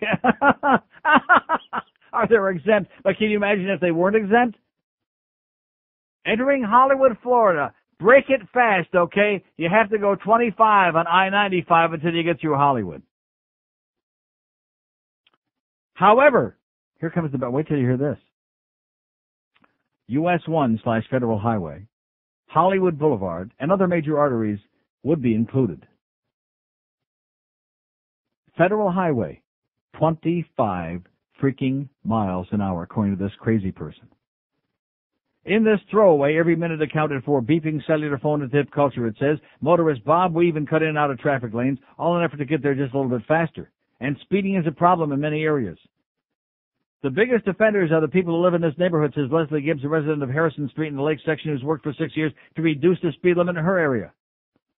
Motorists who were asked about the proposal Wednesday couldn't follow the logic. It's ridiculous, said Cheryl LaPalm of Hollywood. Actually, I think the speed limit's a little slow. Nice going, Cheryl. Oh. Amen, sweetheart. Like over there on Hiatus Road by me in the Acres, where they got a 35-mile-an-hour speed limit. That's the number one goddamn speed trap in the whole world there. There isn't one single house facing that street. There's one whole side of the street that's nothing but adjacent to the canal there, nothing but goddamn Woodsy the Owl and a bunch of grass. 35 miles an hour, and they sit there with their radar guns in a parking lot off to the side, under the bushes, behind a goddamn truck, right in business. Can you believe this? Florida law sets the limit of most residential streets at 30 miles an hour. Anything lower requires a traffic study to justify the reduction. Then there's the issue of enforcement. Whether it's 25 or 30, it's a matter of resources for us in compliance, says Hollywood Police Chief James Scarberry. What do you think about this issue, it says here in this article? We want your opinions on anything and everything. Call Outburst, that's at the Herald, to leave a message, and here's the phone number. Here's the phone number if you live in Hollywood or you ever drive through there, if you want to tell this Kathy bitch, this crazy person, Kathy Anderson, Hollywood City Commissioner, what you think about her 25-mile-an-hour speed limit. 954-764-7026, extension 5201. That's the outburst thing where you called in and burst it out. Just give them a what for. 954-764-7026, extension 5201. Only in South Florida would we have somebody like Kathy Anderson saying she never heard of anybody going too slow. Maybe Kathy's got a bicycle, huh? Maybe Kathy takes a cab. Maybe Kathy doesn't get out much. You think that might be it? Uh-huh. Nobody goes too slow here. See, I want to tell you something, Kathy. I've never heard of anybody getting a ticket for going too slow. Those are the people who cause the overwhelming majority of the accidents. You got your drunks on the one hand, and then you got your irresponsible people going 20 miles an hour in the left-hand lane, causing other people to get frustrated and doing irresponsible things because they'd like to get somewhere before they croak. Kathy, you crazy, crazy person, you. Oi! 4 minutes till noon at QAM. This is 560 QAM. WQAM, Miami, Fort Lauderdale. All in! Hit! Hut! Hard! Hard! Go left, right. Combat training's lots of fun. Combat training's lots of fun. Grab my trigger and shoot my gun. Grab his trigger and shoot his gun. I like marching in full gear. He likes marching in full gear. I like bringing up the rear. He likes bringing up the rear. There's a fence I gotta scale. There's a fence he's gotta scale. Oh my God, I broke a nail. Oh my God, he broke a nail. Am I right or wrong? You're right. Am I right or wrong? He's right. Sound old. 1, 2. Pound old. 3, 4. You know now. 1, 2, 3, 4. 1, 2, 3, 4. Marching proud and marching on. Marching proud and marching on. We won't wear no pink chiffon. We won't wear no pink chiffon. Army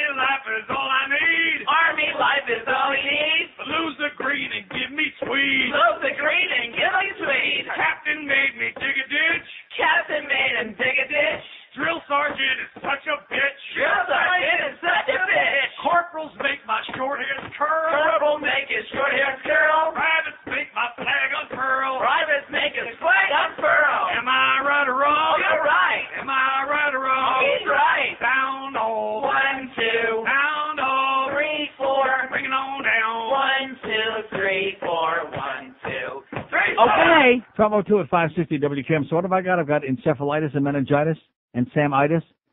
Wow. All from a bad weenie. How do you like that? There's a good message for all you kids out there. Stay away from the wicked bad weenies, okay? Subrets.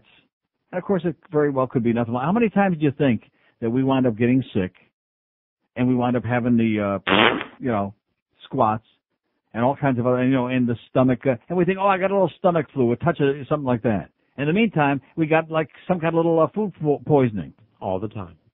Yeah. Now, I don't want to get, because it's right in the middle of lunch hour now, and of course we're not eating here anymore. George is eating one of his low-carb diet bars from Delights. I'm eating nothing, because I have to let my innards heal up from all this Samitis that I've got. And I don't want to get anybody losing their appetite, and yes, I do love my meat. I love a great juicy steak from Ruth Chris. I love meat. And of course it's great for Annie Atkins. But, I'm sure that most of you have seen those things where they show on TV. Every now and then, like on 60 Minutes or one of those shows, they'll have one of these exposés about the unsanitary conditions of some of these meatpacking plants. And they show you inside where they're putting the meat through those grinders, and there's like blood all over the place. It looks like inside of an atomic laboratory or something. They all got those white coats on, And their floor is just a mess, and they're just swabbing and mopping, and yeah. Oh, yeah, it looks like the inside of a porno arcade or something. They got all these guys with mops, running up and down. And if you look at that, you say to yourself, I don't know. Yeah, that's always my feeling when I look at that. Like, what really is it that we're getting in that package by the time it gets to us? And then, of course, when they tell you better cook it for a long time, because if you don't, then you're really going to get some kind of crap. You're going to have that E. coli burger, And you could be the next Jack in your box. Well, what could be safe? The vegetables they spray with all the pesticides. Fruit, vegetables, all that stuff. And if they come from, like, Mexico or something, they probably have human feces as fertilizer or something crappy. Yummy. Don't you remember that a while back? They had to recall all this crap. All the crap? Because it was crapped upon. Yeah. It was poison. Yeah. So I think the answer is I got the new Neil Rogers diet. Stop eating. Eat only those things that are absolutely safe, like chocolate-covered ants. Huh? What could be bad about that? That sounds pretty good, pretty safe.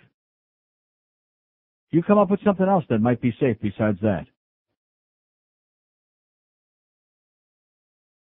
Because everything that's artificial, we know is poison for us. It's loaded with all kinds of chemicals and killer crap. Killer crap. Game meat from northern Alaska. Gay meat? Oh, I ought to be pretty healthy. Here's Kiva Skin. Hello. Neil. Yes, sir. Great show. Yes, it is. Hey, who hires these guys, the parking attendants out there at National Car Rental Center? Who hires them? I don't know. They're horrible. I They pulled are? in there with my wife, Yeah. and I drove in, and it's like $40. The guy comes up running up to the car. $40 for what? He's like, park in front. I'll park you in front for $40. I'm like, I got reserved parking. They're making a scam out there. $40 he'll park you in front? Yeah, who are these kids? It's out of Pretty control. enterprising young people, I guess. Yeah, but who hires them? I don't know. They're trying to scam everybody. Are they working for the arena or are they working for Wayne, do you think? Wayne, I don't know who, but I had a reserved parking pass. Maybe Wayne is pimping them out, Maybe it's he gets a He cut. ran right up to the car, Neil. He goes, I'll put you right up front for $40. It's only $50. Yeah. It's horrible. Well, thanks for the good Absolutely news. horrible. I'm going to check that out. Thank you. Okay, see you. Okay, if anybody else there is getting offered to be moved up to the front for good parking, I want to find out right now. Inquiring minds want to know. 5670560, pound 560 on the AT&T wireless line. I'm pretty depressed that I started talking about that wisteria stuff. Although I did see my close good friend Al Sunshine. Thanks for the warning, Al. I was watching those ham hocks flailing, and I said, boy, that's a Brett's hot dog. That's right about the time. And, of course, there's no way to check because I don't have the package anymore, so I don't know the lot number. I can't check, whether it was the good weenie or the bad weenie or whatever. And this could have just been a cold, which seems to be basically gone away right now, although I still have that kind of like queasy feeling in my stomach, So what's the deal? We have to start saving all our food wrappers, like receipts, have a different file folder for all of those now? Yeah. Just in case there's there's a recall on some crap you ate 3 weeks ago, by the way, and of course, if you still don't have the package. So you just better start popping a lot of antibiotics just in case, because you might be dead pretty soon. Here's Hollywood. Hello. Hey, Neil. How you doing? Pretty good, sir. Hollywood, the land of the slow. Yeah. You know, well, that lady, Kathy, I'm calling about something else, but since you mentioned it, Kathy Anderson, there's a warring faction in the Hollywood Commission. There's two people on each side, one on Mary Galante's and one on John Coleman's, and this lady rides the fence, and she's the swing vote on most votes on the Hollywood Commission, and supposedly she's going to be trying out for a Broward County at-large seat. I guess since the county's going to be going to districts, there's going to be 2 at-large seats. And she's going to try to run for one of those at-large seats, so good riddance to her. Really good riddance to all of them, because none of them are doing Hollywood any good. Yeah, she's got to be certifiable, Kathy Anderson. No, she's an old doddering, if I may say it, bitch. Is she old? Oh, yeah. Oh, great. Oh, she's ancient. Big, fat lady with big eyeglasses. Yeah. But what I was calling about was, you talked about that guy's restaurant down there on Miami Beach, Ty Tony's. Mm-hmm. And, you know, my wife is in the industry that depends on tips from others. And she's not a waitress. And I don't want to say because what I'm going to say could be misconstrued. Mm-hmm. You know. Yeah. No. She's a hairdresser, but she works down in Miami. And, but, you know, you can't tell the truth nowadays without being persecuted. Right. And the fact of the matter is... What is the truth? Well, the truth is that she'll tell you, and most people that are in the business that collect tips for a living will tell you that for the most part, Black Americans don't tip very well, if at all. So darkies tip bad. And if you say, the poor guy, you know, unfortunately he's probably not from this country and doesn't realize how sensitive people are here. And he told the truth, and he's going to probably lose his restaurant over it. Oh, he's got some big crap coming. I'll guarantee you that. Oh, absolutely. That's all they're talking. They got the evidence. You know, he was stupid enough to stamp that thing on the bill. You know. Yeah. Well, I mean, was the guy lying? I mean, you know, I was listening to Howard Stern this morning, and Howard was talking about in New York City that the cab drivers they passed a law that says that if a cab driver passes up anybody for any reason, doesn't pick them up, that they're liable to lose their cab license. And what that was meant for was because the cabbies refused to pick up young Black men. Mm-hmm. So they're forced to put their lives at risk or lose their cab license. Mm-hmm. So in other words, if they pick up a young Black man, they're putting their life at risk? Is that what you're saying? Well, he even had Black cabbies calling in, Black cab drivers that said the same thing. Even Black cab drivers refused to pick up Black men. Yeah. And take them to certain areas. Especially if they're armed openly, you know, like pointing at them. Well, you know, unfortunately... How about Puerto Ricans? Ricans? Well, you know, they mentioned those too. Yeah, depends on how long the knife is. Okay, thanks, pal. I'm sure we'll get 400 more calls on this. Thank you. Okay, sure. And good luck to your wife. There you go. Schwarz's don't tip good. Okay, people don't want to pick them up in a cab. People don't want to, have them come in a restaurant because they don't tip good. What are we going to do? We got this big Black audience out there. We like them. From a distance. 10 minutes past noon at 560 WQAM. Hurricane fucking blow!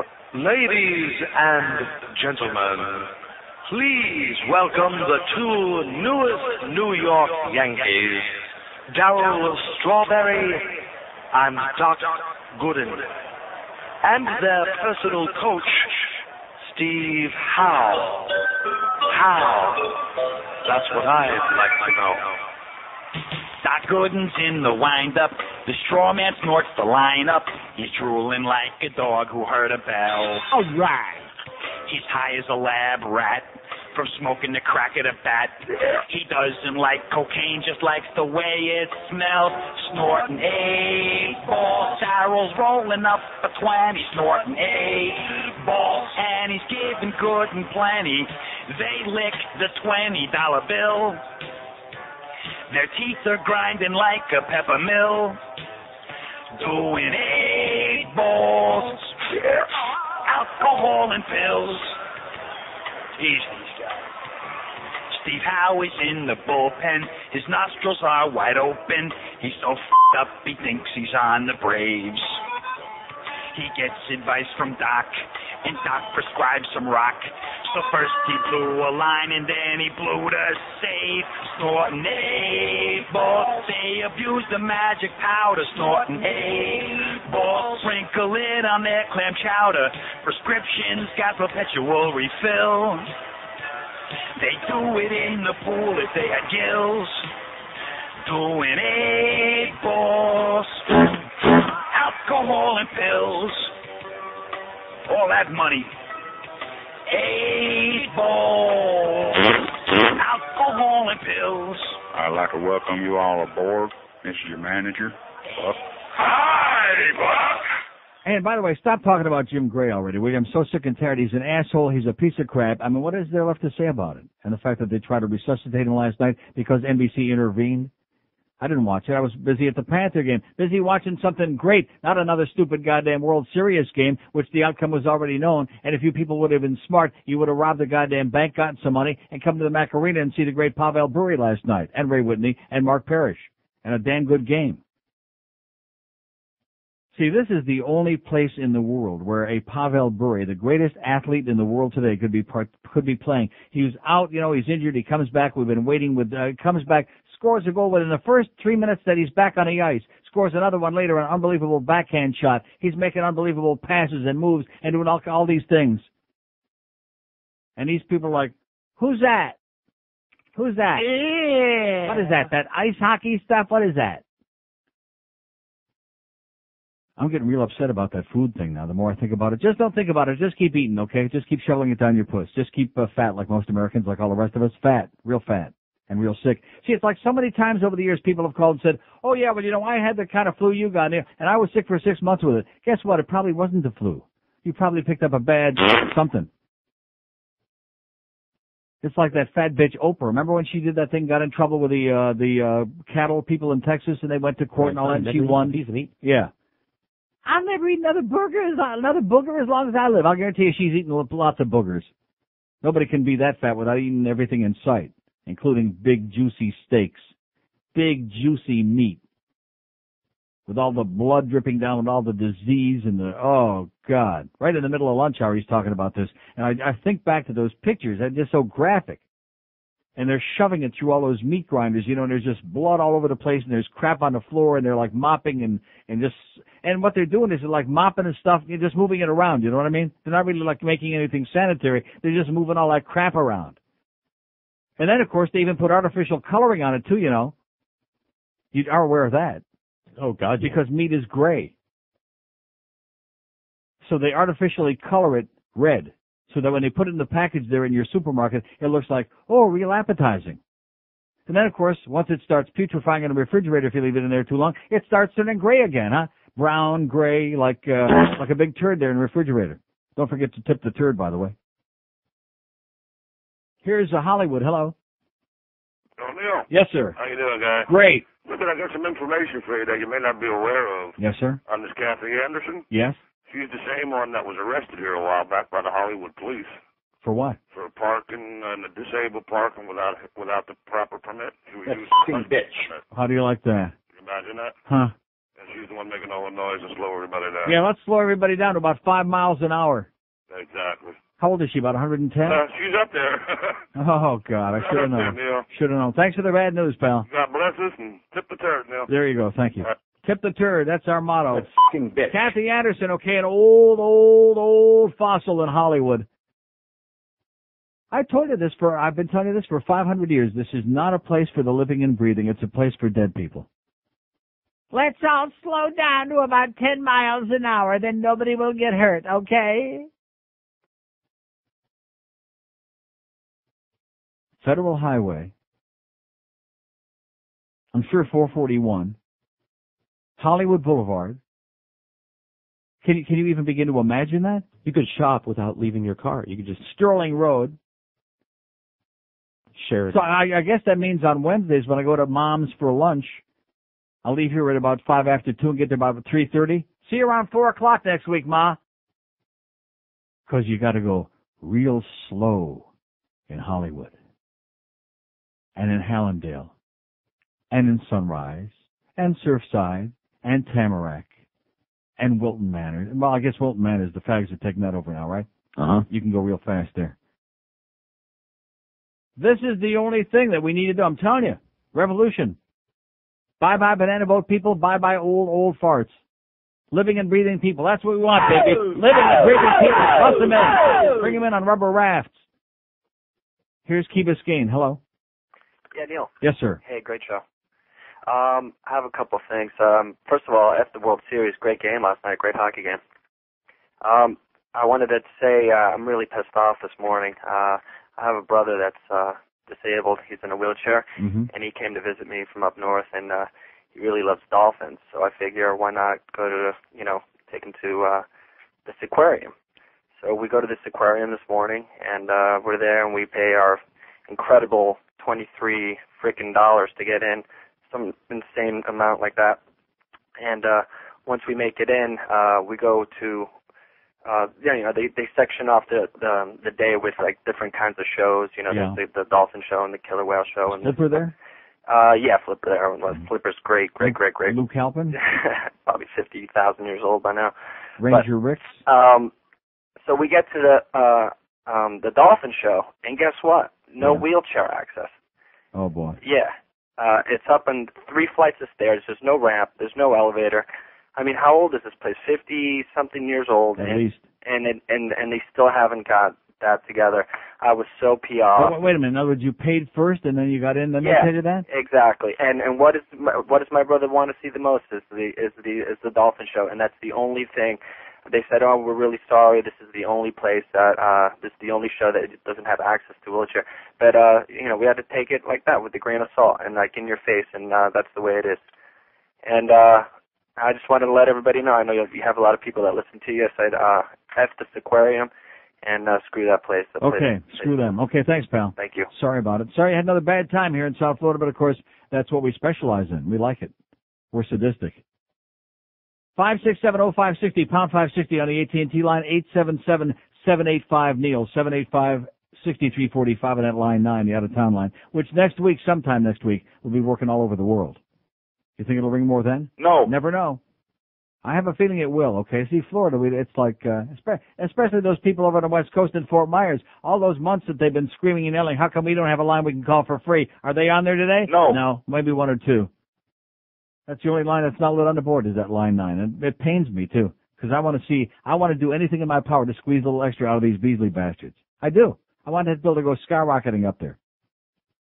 And then Greg will say, oh, gee, this just ain't working out, the way we wanted. Here's a lady in Miami. Hello. Hi, Neil. Yes, ma'am. I was in and out of the car the other day when you was giving the ratings on the different programs. Yes, ma'am. And there's some woman that sounds like a horse-laughing woman on the radio by the name... Who's that? Brooke Daniels, I think her name is. What? Yeah. What was her rating? She's got a number so small that even the Mount Palomar telescope wouldn't identify the number. She's down to a 0.9, less than 1 share. Oh my! Why don't they kick her off the air? She is horrible. Yeah, I think she's got naked pictures of Pete Bolger with a rhinoceros. I think that's what it is. Yeah. Okay. Also, I think you know Tom Schaefer? Yes, I do. Did you know he died? Tom Schaefer died? Yes, October the 14th, I think it was. How come nobody told me about that? I used to work with Tom Schaefer at W Snooze for years. Tom used to come to the Panther games every now and then a couple of years ago. Right. He was living in Sun City West, Arizona. He was what? He had moved to Sun City West, Arizona after he retired. And I just read in the paper the other day that he had died. Oh, my God. Tom, how old was he? About 65? 71, 73, something like that. I'll be goddamn. They say what he died from? He was 71. Yeah. So it didn't say what he died of. I could send you a copy of the death notice. I think I still have that paper. Okay, try and find it for me. Okay. Thanks for the bad news. Okay, Neil. Have a great Bye-bye. day. Oh, how depressing. Tom Schaefer died. Good guy. He was a good guy. Of course, who used to be his wife years ago. You don't know? No, I don't know Tom With the Schaefer. same last name? Oh, are you slow today, boy? Emmy Schaefer. Oh. It was Cuban! Cuban! Cuban! That's who it was, Emmy Schaefer. I only know her from from you doing that. Well, what else do you need? That's Emmy Schaefer. That's all, like Enos the Penis Shera, you know, and Mark Benson, those one-dimensional anti-bilingual people. Which I'm also anti-bilingual, but I'm not anti-Cuban. Although looking at these numbers here, you know, they're really letting me down, boy. They're killing me. My Cuban friends out there. They'll be back in the next book. They will? They just went away for the summer. No, they did not go away for the. Oh, they're all North Carolina. You're taking it personal. No, they're taking it. No, they're upset because I said that they're a bunch of goofballs for that crap they're doing out there, and they are. The ones that are doing those things are a bunch of assholes. And how come you're nodding? They can't hear you nodding on the air. Absolutely. Oh, okay. Absolutely. Assholes. I said They can't hear you nodding on the air. Christ. Can't see that finger either. Only one South Florida radio station. You're listening to it. Goldberg, weekday afternoons at 2. Sports Radio 560, QAM. Yeah. Swing it, Lord. All right. When the Nazis reigned, they reigned before Pat Buchanan. Yes. Now the KKK have good days because of Buchanan. Yeah. If you are yellow or purple or, God forbid, brown, you'll be like Mussolini hanging upside down. You can lock and load your gun with Pat in power. But if you want to kill those lights, step into the showers. And as you're breathing the gas and your rights are slipping away, aren't you glad that you voted for Pat today? Pat Buchanan's an asshole. I need help. Okay, 1232 at 560 WQAM. Here's a mobile in Fort Lauderdale. Hello. Well, West Palm now. Here's a mobile in West Palm Beach. Gee, you're making good progress. Hey, Neil, I'm a strong admirer of your show, but every time you keep bringing up those ratings, you keep sending me over to 103.5. Yeah. What does that mean? Start giving away some of those tickets for the hockey games. What is it? I said start giving away some of those tickets. Okay, great. Give away this. Every time I start talking about the ratings, I send him over to 103.5. Okay, give Pete Bolger a big kiss for us, okay, pal? He's a big admirer of my show, whatever that means. And every time I talk about the ratings. So in other words, monkey see, monkey do. In other words, if all the other guys in town are listening allegedly to disco music, you're going to listen to it too? Oh, my God. Give me a break. Give me a breath. Give me a breath. Thank you. Oh, God.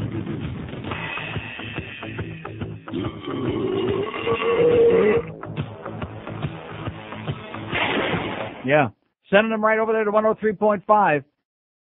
You should live so long, pal. You couldn't turn it off if somebody put a goddamn $50,000 bill on the goddamn knob to twist it. 567-0560, pound 560 on the AT&T wireless line. Here's a lady in Davie. Hello. Here's a lady in Davie. Hello? Yes, ma'am. Yes, Neil? Yes, I am. Well, I didn't get a chance to call you yesterday, but my husband, he's a big fan of your show. Are you Jamaican? I wonder how you picked up my accent. Yes, I am. Great. I think we have a nice Jamaican lady on the line here who's not imperious and condescending. No, after and not what a bitch, right? When I say what I say, I don't think you're going to think I'm nice. Oh, like I said, here we go, another one. When it comes on to tip, my whole concept of it is that I don't see the big deal. I mean, a tip is a tip if you give the person according to the service you get. Frankly speaking, the owners of the company should pay a salary, and the tip should be something out of all courtesy. Frankly, when I go out with my husband, he's the one who does the tipping. I say, okay, I don't know better. You do it then. Mm-hmm. Thank God. Take, for instance, when I used to come here on vacation. We don't rely on you to leave tips. I used to come here on vacation. I mean, one of my dollars is 35 of yours. I'm here on vacation. Why should I go into a restaurant and tip $5? That's a lot of money for me on my vacation. Tip $5 on what? It all depends on how much the check is. Yeah, but what I'm saying, the waitress, she isn't going to understand that I was here on vacation and it's a lot of money for me. So when I give her, she's going to I don't understand. If you can afford to go on vacation, why can't you afford to leave a tip? Well, this is what I'm saying. They if you're should that pay a desperate, how can you salary. afford to go on vacation? Neil, I am it's here. It's a tourist area. Come it's on. a tourist area. The people that work in the service business in a tourist area expect to get tips. That's how they make. Like when you go to Vegas, you're on vacation. And the people that won't wait on you, they expect to get a tip because... Come on, Neil. Of course. If I go to get my nails done, I'm going to tip the person who does my nails. Well, if I go and get my hair done... How much would you give them? About 10 cents?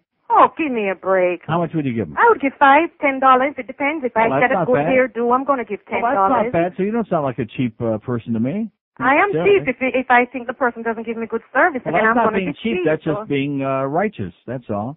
That's right. And the righteous shall inherit whatever. That's right. So pretty much, they pay the people a salary. I work with a cable company. Oh, you work for a cable company. Now we're starting to get there were to guys it. here earning $500-$600 a week. They left because they said they're going to do waiter work because they get more money. Come on. That's easy money then. That's the way I look at it. $500-$600 a week. What the hell is that? Who can live on $500 or $600 a week? What kind of money you're is going to that? do waitress work and get more. That's a whole lot of money. That's easy money. Why should I go? It's easy money to wait on people in a restaurant. Have you ever done it? Come on, they're just taking the food. They're just taking the food. They're taking crap. They're schlepping back and forth. They're working on their feet all day long. They're working for less than minimum wage. Let me give the cook the tip then, because the waitress is taking the food that's from the spitting your cook to food? me. You mean They're not the ones doing the work. All they're doing is taking the food from the cook to me. The cook is just standing there, you're throwing a bunch of slop on the grill. He's not even moving back there. Come on. It's not in your Call soup. me a That's all he's doing. Call me a sucker or what? I know my husband is over there listening to you now and having a big laugh. Oh, I like that. Okay, listen, have a great day, sweetheart. Same to you. And I won't wait on you. Oh my God! That for her to say it's a piece of cake, it's easy. That the cook is the one that's working its ass off. Of course, the cooks are usually Jamaicans, aren't they? Maybe that's why she said that. Haitians and Jamaicans. Now that business about spitting in the soup, I don't want to go into it right in the middle of lunchtime again. I've already grossed everybody out with the thing about the hamburger and the meat. It happens to be true, and I'm still eating that stuff. I still like a good juicy steak. I still like a good weenie every now and then, even though those soubrettes may have gotten me ill. Wouldn't that be just my luck? Twice a year, maybe I buy hot dogs in the. It's just not something you buy a lot, unless you're going to go cook them out on the grill or something. And maybe once a year it might be soubrettes. Usually I buy Nathan's hot dogs. I like Nathan's, But this happened to be soubrettes. And now, I got the Samitis. 22 before 1 at 560 WQAM.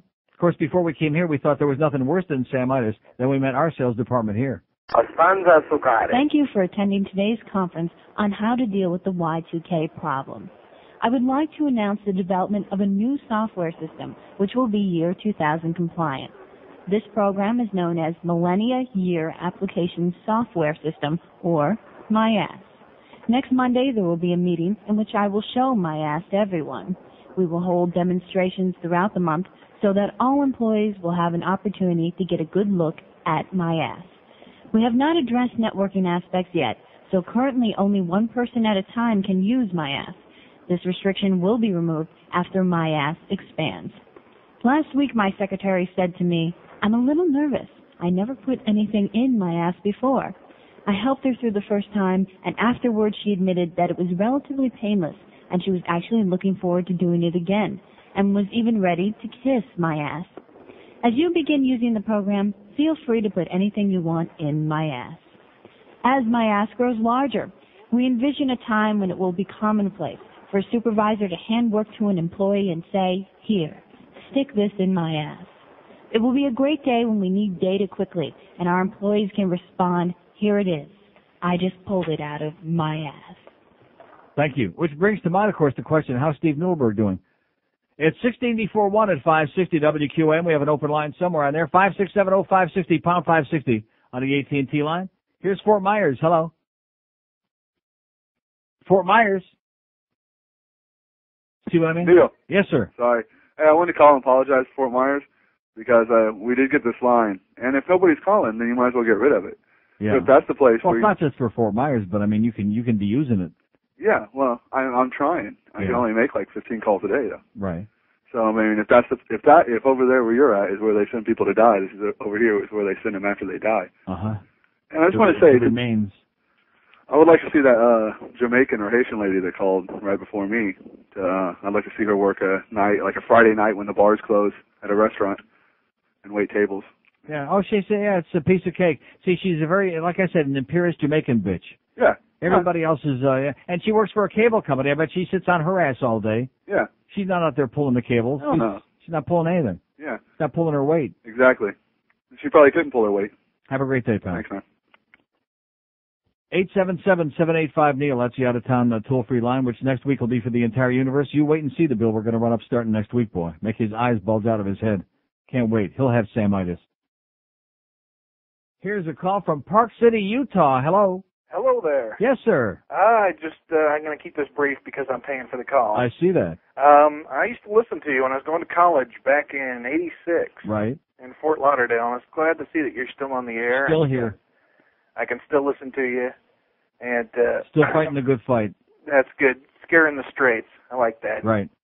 All right. I just wanted to say hi, and I love you, and I'm going to be listening. God bless you, pal. And don't forget, we'll have that toll-free line for you next week. You can use it. Great. All right. Thanks a lot. See you. Fine, we're scaring the crap out of those straight guys. I'll tell you that. They run like a son of a bitch when they see me coming. They run like hell. Oh, that faggot. Too bad. Too bad. Still move pretty good for an old fag, I'll tell you that. 567-0560, pound 560. Just asked, what's his name, Jacob. Boy, he ran like a bat out of hell out of that sawgrass. Won't see him for months now. Till Hockey Dave brings him back. Here's a lady in Fort Lauderdale. Hello. Hello? Yes, ma'am. Oh, about the listeria. That gentleman who called before didn't tell you really too much about how you get it. Yeah. And the most common way of getting it is from unpasteurized milk products. Yeah. Feta cheese, brie cheese. Oh, I hate those. But this was supposedly what they said was in these hot dogs, maybe. Only if it was uncooked. You didn't eat it raw, did you? Sometimes. Well, you shouldn't do that. Well, why not? Hot dogs are already pre-cooked. Yes, they are. But yeah, they are, but they still can carry it. Lunch meat can also. Oh, really? Yeah. I like a nice wiener uncooked once in a while like as a snack, and I'm sure I did eat one of them raw. Yeah, well, you shouldn't do that because you can get listeria, but it's a very mild bacteria in a healthy person. Oh, I'm as healthy as a horse. Yeah, usually the people who get it are infants who got it from their mothers while Incest? they're inside. Yeah. You get it from incest? No, they get it when the mother will eat something like brie cheese or feta cheese. Yeah. Get a mild case of this. It'll just feel like the flu. And the baby can be stillborn or born with it. And those are the type of persons who get meningitis and coma and but etc. like an adult, like a good healthy guy like me wouldn't get would not get it. No, a person maybe with HIV, an infant, but mostly it's fatal to newborn babies. And very old people. And very, very old people or like people me. who have a problem with their immune system. Well, I have diabetes. That's That an immune wouldn't do system it. thing. No, that wouldn't do it? No. No. No. I feel better now. Okay. Thanks. No more raw weenies for this kid. Okay. Thanks. Bye-bye. Well, I thought hot dogs were always pre-cooked. I didn't think there was any problem. Supposed to be, but... Oh, no, don't tell me supposed to be. Hot dogs that you buy in a package are pre-cooked. That meat isn't raw. I know, Do you think but that I would eat it raw? there still might be some funk in there. And what about the hot dog?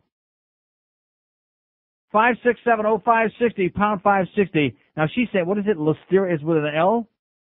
That's what she said. Well, that's what the other guy said, too. I thought that, well, Al Sunshine, he's illiterate anyway. He said, listeria, I don't know, he can't speak. He's got Tom Brokaw disease. Maybe it was mysteria. Yeah, that could have been it. So anyway, I got this crud, man, and like I said, a lot of you people are sick a lot of times. Sometimes it drags on for long periods of time, weeks and months, and you think, oh boy, this was a bad case of the flu. It wasn't the flu. You ate something crap because they're feeding us poison. They're killing us, man. They're killing us over here. Just like every now and then, just out of the blue. Oh, we had 5 people die from E. coli disease today at Jack in the Box. Oh, that's good. Great. Now, she's got a good point, though, because we're hearing a lot more about that. Always make sure you heat your meat. Make sure it's up there to a serious temperature before you start popping it in your puss.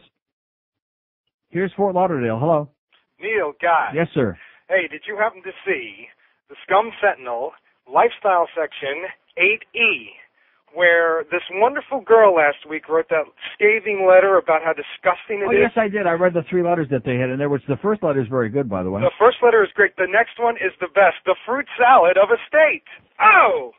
Did you see that? Well, I gotta rekindle my memory. Oh, man, you got to see it. It's the best, Neil. 8E? 8E. I got it in my hand right now. And the paper, too. Right. Okay, let's see. That was the letter I read on the air, by the way. It's Florida's Paradise or Swamp, that young girl that is getting out of here in a few months. She was a genius. Oh, yeah, this Leslie Sulla from Tamarack, I like the last paragraph in her. She says, always remember, the best thing about Florida is seeing it in your rearview mirror. Nice going, Leslie. Yeah. Leslie in Tamarack, she's on top of it. But the fruit salad letter is the best. Yeah, I'll read it. Thanks, Will you pal. please, Thanks Neil? for reminding me. The audience will love it. Okay. Okay. Yeah, having lived all over the country and in Europe due to my husband being in the Navy, I really appreciate the privilege of living in South Florida. This is from Barbara Montgomery in prestigious Pembroke Pines. People have risked their lives to come here from the poorer countries to make a better life for themselves and their family. We are a wonderful fruit salad of people here from many of the states as well as overseas. Yeah. I don't know if you were being funny or serious about your article of paradise. If you meant it, you should move away, as you'll never contribute anything to making our area a better place. You are evidently young and have much to learn. If you're not happy within yourself, you'll never be happy anywhere. Tolerance comes with maturity. Oh, Barbara must be 110. She must be related to Kathy, what's her name, in Hollywood? Anderson. Yes. Those I know who have read your article found it offensive to insult where they have come to call home. I hope you find your paradise, and maybe on a desert island where we won't have to put up with everyday problems and people. South Florida is growing so fast it has growing pains, but most of us are here to help it grow instead of complaining, writes Barbara Montgomery in Pembroke Pines. It's a fruit salad, baby. Maybe you are. Who is? You is a fruit salad. Yeah. I got some fruit salad for you here, sweetheart. Pre-tasted. God. The girl was telling it like it is. She said it exactly the way it is, okay? And probably Barbara in Pembroke Pines is 172 years old, and she's one of the old farts that's making it miserable for that girl I want to get out of here, and for me, and for everybody else, and for the people that want to go more than 10 miles an hour. It's our time, Sonny. It's our time here. Get out of our way. Here's Miami. Hello. Hello, Neil. Yes, sir. Did you hear Ventura's out? Ventura's out of the running. He was never in the running. Well, he just made it official, kind of. He just said it on the news. He was never in the running. How can he be out if he's not in? How can you get it out if you never put it in? Yeah, you're right. But he said, well, I forgot exactly the words he used, but he said he's not going to even attempt to run or whatever. See, if you said to me he's out of the Reform Party because he's embarrassed with Pat Buchanan and with all these scumbags in the circus, then I would have more respect. I would renew my respect for the, yeah. I think that's what I'm trying to say. Just in his honor, may I request 2 joints a day? Okay, but is that what he said, that he's out of the Reform Party? Yes, or just... yeah, he's not gonna be involved. I just saw it on MSNBC. Are you sure? I am sure. Okay. Thanks, sir. Do you believe it, George? No. Oh. Well, you know what they say, a little bit of information is very dangerous. But this guy means well. He wants to smoke some wicked weed, and he likes Jesse for that, and I commend him. You know what I'm saying? Yeah, man. That's right. He wants to smoke some of that evil weed, that evil marijuana that you have to wait until you're going to go to death row, and then maybe you can smoke a joint, but if you do, they'll find traces in your blood and write about it in the goddamn newspapers all over the world. This shows you how immature, how childish America is, that our newspapers have got room to print a story about a man who they sent to die, who died on death row, who was executed, and who was on death row for 22 freaking years, as much of a murdering scumbag as he was. And after he's executed, they do the testing, which I have no idea why they do that, and they find traces of marijuana in his blood. Wow. Oh! God. Only in America, baby.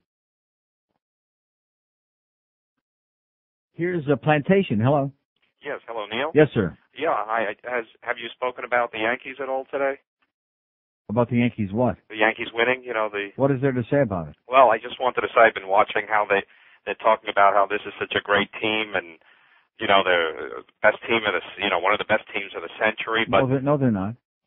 Well, I mean, that's what they're saying on TV, you know. Well, I understand it, but you couldn't say any team that exists today is one of the best teams of the century because you have all these expansion teams, and the quality of play is so watered down and diluted that anybody who would make such a statement is irresponsible and a lunatic. Right. Well, what bothers me about it is, and especially when you see, for example, the non-catch that was made by Brian Jordan there in right field on an easy fly ball, and a non-catch that was made by Ozzie Guillen at shortstop on David Cohn's little blooper there in the infield with the bases loaded. When you see these kind of plays being made by minor league players who are called major leaguers, anybody who would compare this Yankee team to like 1927 or the Yankee teams of the 40s and 50s has to be a maniac. Right. Well, I mean, that's Atlanta that made those errors, not the Yankees. I understand that, but the Yankees have got plenty of marginal guys out there too. You're right. Well, what bothers me is that, you know, I'm from New York originally, and they're trying to make this an exciting series, an exciting game, and no, they're not. The fact that the proof in the pudding is that almost nobody is talking about that, or even that the Yankees won the series and swept it. They're all still talking about Jim Gray and Pete Rose.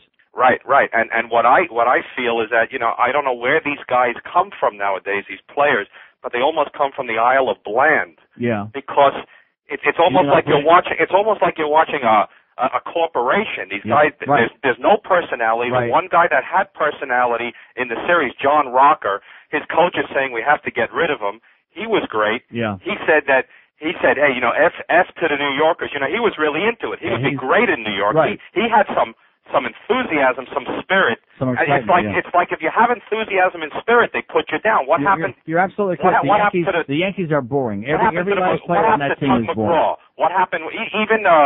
Even Steinbrenner he's turned into a wimp. He's sitting there. You know, what happened to Tug McGraw? What happened to Billy Martin, to Reggie Jackson? Right. When it was all full, you know, like with tennis, it's the same thing. I see it in baseball. These guys they're just there. It's like, who are you rooting for? The best example of that is... Are these guys aliens? The best example is Tiger Woods. Tiger Woods, he's just a walking money machine. Yeah, they're like He's Bland. got the personality of a dead man. I think they go to Bland schools. Yeah. You know, they can't say anything. Well, let's find the more important things like real life, okay? Sounds good. 5670560, pound 560 on the AT&T line, 877-785 on that statewide line, soon to be a worldwide line, we pray. 4 minutes till 1 at QAM.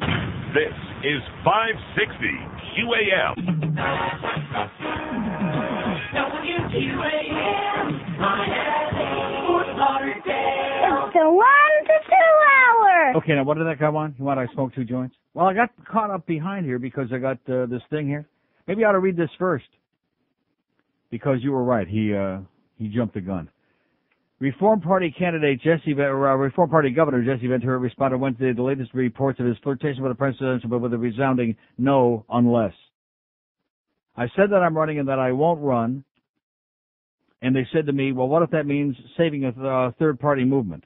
And I said, if indeed it got to that point, it would require the people of Minnesota to come out and say, it's okay, Governor, for you to run for president. And he didn't quit the Reform Party, and he didn't absolutely say, and he still, you know.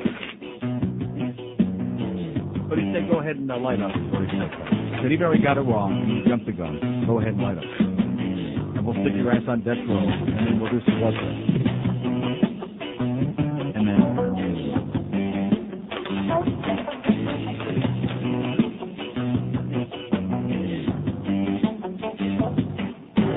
Smoke 2 joints in the morning. Oh! I smoke 2 joints at night. All right. I smoke 2 joints in the afternoon. It makes me feel alright. I smoke 2 joints in time of peace and 2 in time of war. Oh! I smoke 2 joints before I smoke 2 joints, and then I smoke 2 more. Oh, my daddy, he once told me, son, you be hard-working man. My mama, she once told me, son, you do the best you can. But then one day, I met a man who came to me and said, incredible. Hard work good and hard work fine, but first take care of health. So now I smoke 2 joints when I get up. In the car I smoke 2 joints. I smoke 2 joints when I play video games, and at every 10,000 points, I smoke 2 joints. I smoke 2 joints in time of peace, and 2 in time of war. I smoke 2 joints before I smoke 2 joints, and then I smoke 2 more.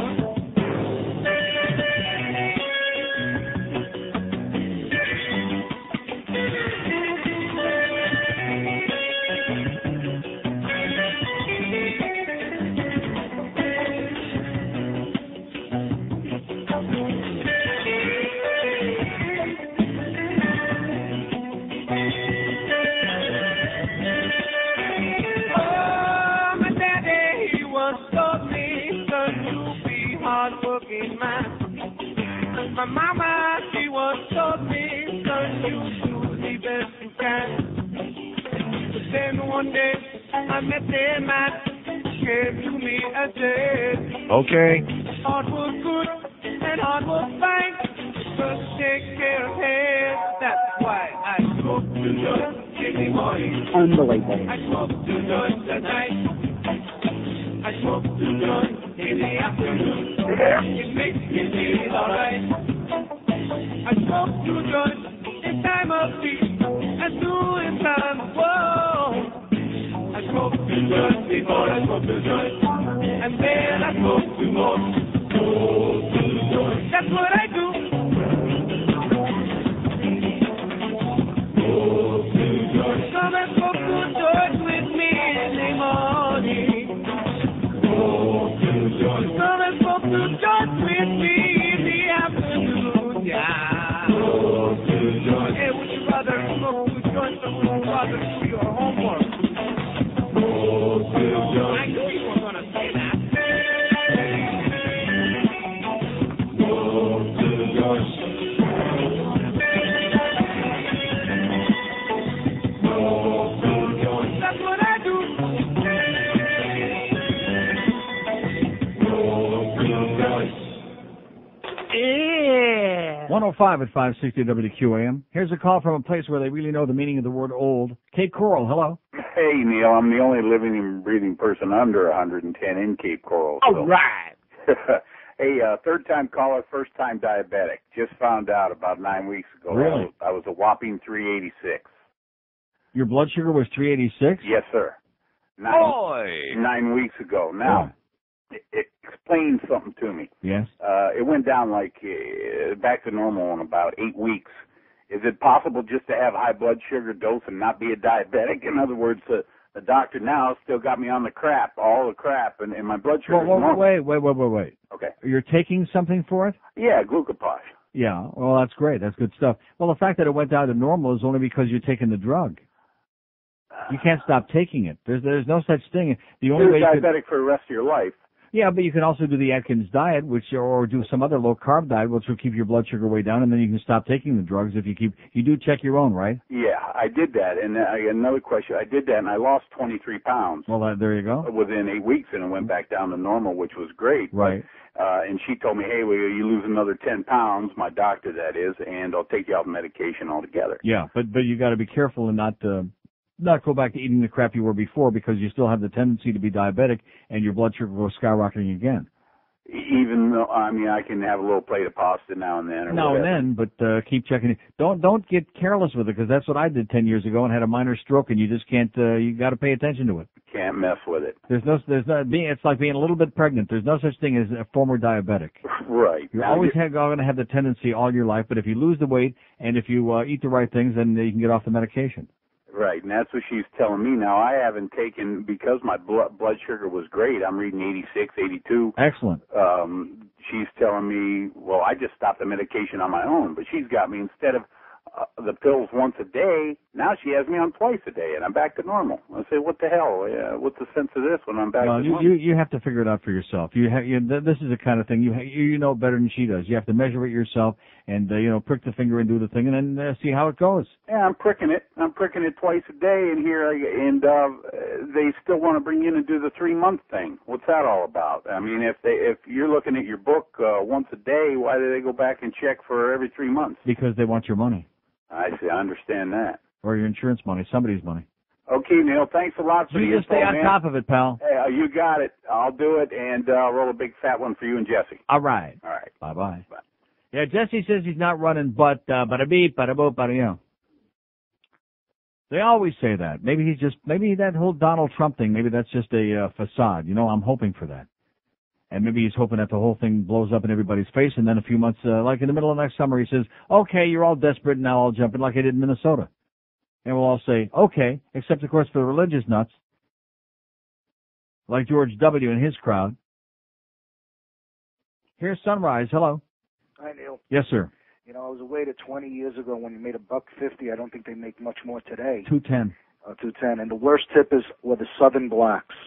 They come in with a table of 8, $100 bill and barely leave 50 cents a person, maybe. Isn't that nice? So we added 15% on the bill. This was 79 Atlantic City. There were only 3 casinos at the time. Huh. And it was just incredible. I mean, people come from Long Island, they knew what to do. Sometimes. Southern blacks. Southern blacks, unbelievable. Like Miami. And like Miami Beach, like at Ty Tony's. Just like at Ty Tony's. Right. Now, he's going to sue. What is he going to get out of it? What is this guy looking for? I mean, could he get money for this? First of all, the fact that he called 911 when he left there, he called the police, and then he got this lawyer on his side right away, looks to me like he's looking for something. I can't read his mind, but it doesn't look too kosher to me. No, I was saying, I mean, what is it going to be? Ty, whatever his name is. If it were me, what I would do is I wouldn't eat there again, that's all. Absolutely. I mean, I might go to the media and make a big stink about it and try to give him some bad publicity, but when somebody starts suing for what? Does he want to go back there again now? I don't think so. No. Another thing, I just want to mention about the chop meat, as these big processing plants. Oh, boy. Don't they make that mostly for, like, the fast food restaurants or the Sam's Clubs? Because when you go to Publix... No, because Publix grinds their own. Well, me too, but they, Yeah. Publix, I thought, grinds their own chop meat. Yeah. And it's not from these big processing plants. Oh, good. I'm going to Publix to get some meat right after the show. I am. Yeah, and I think they have, like, a regional place they cut the steaks, and those come in daily.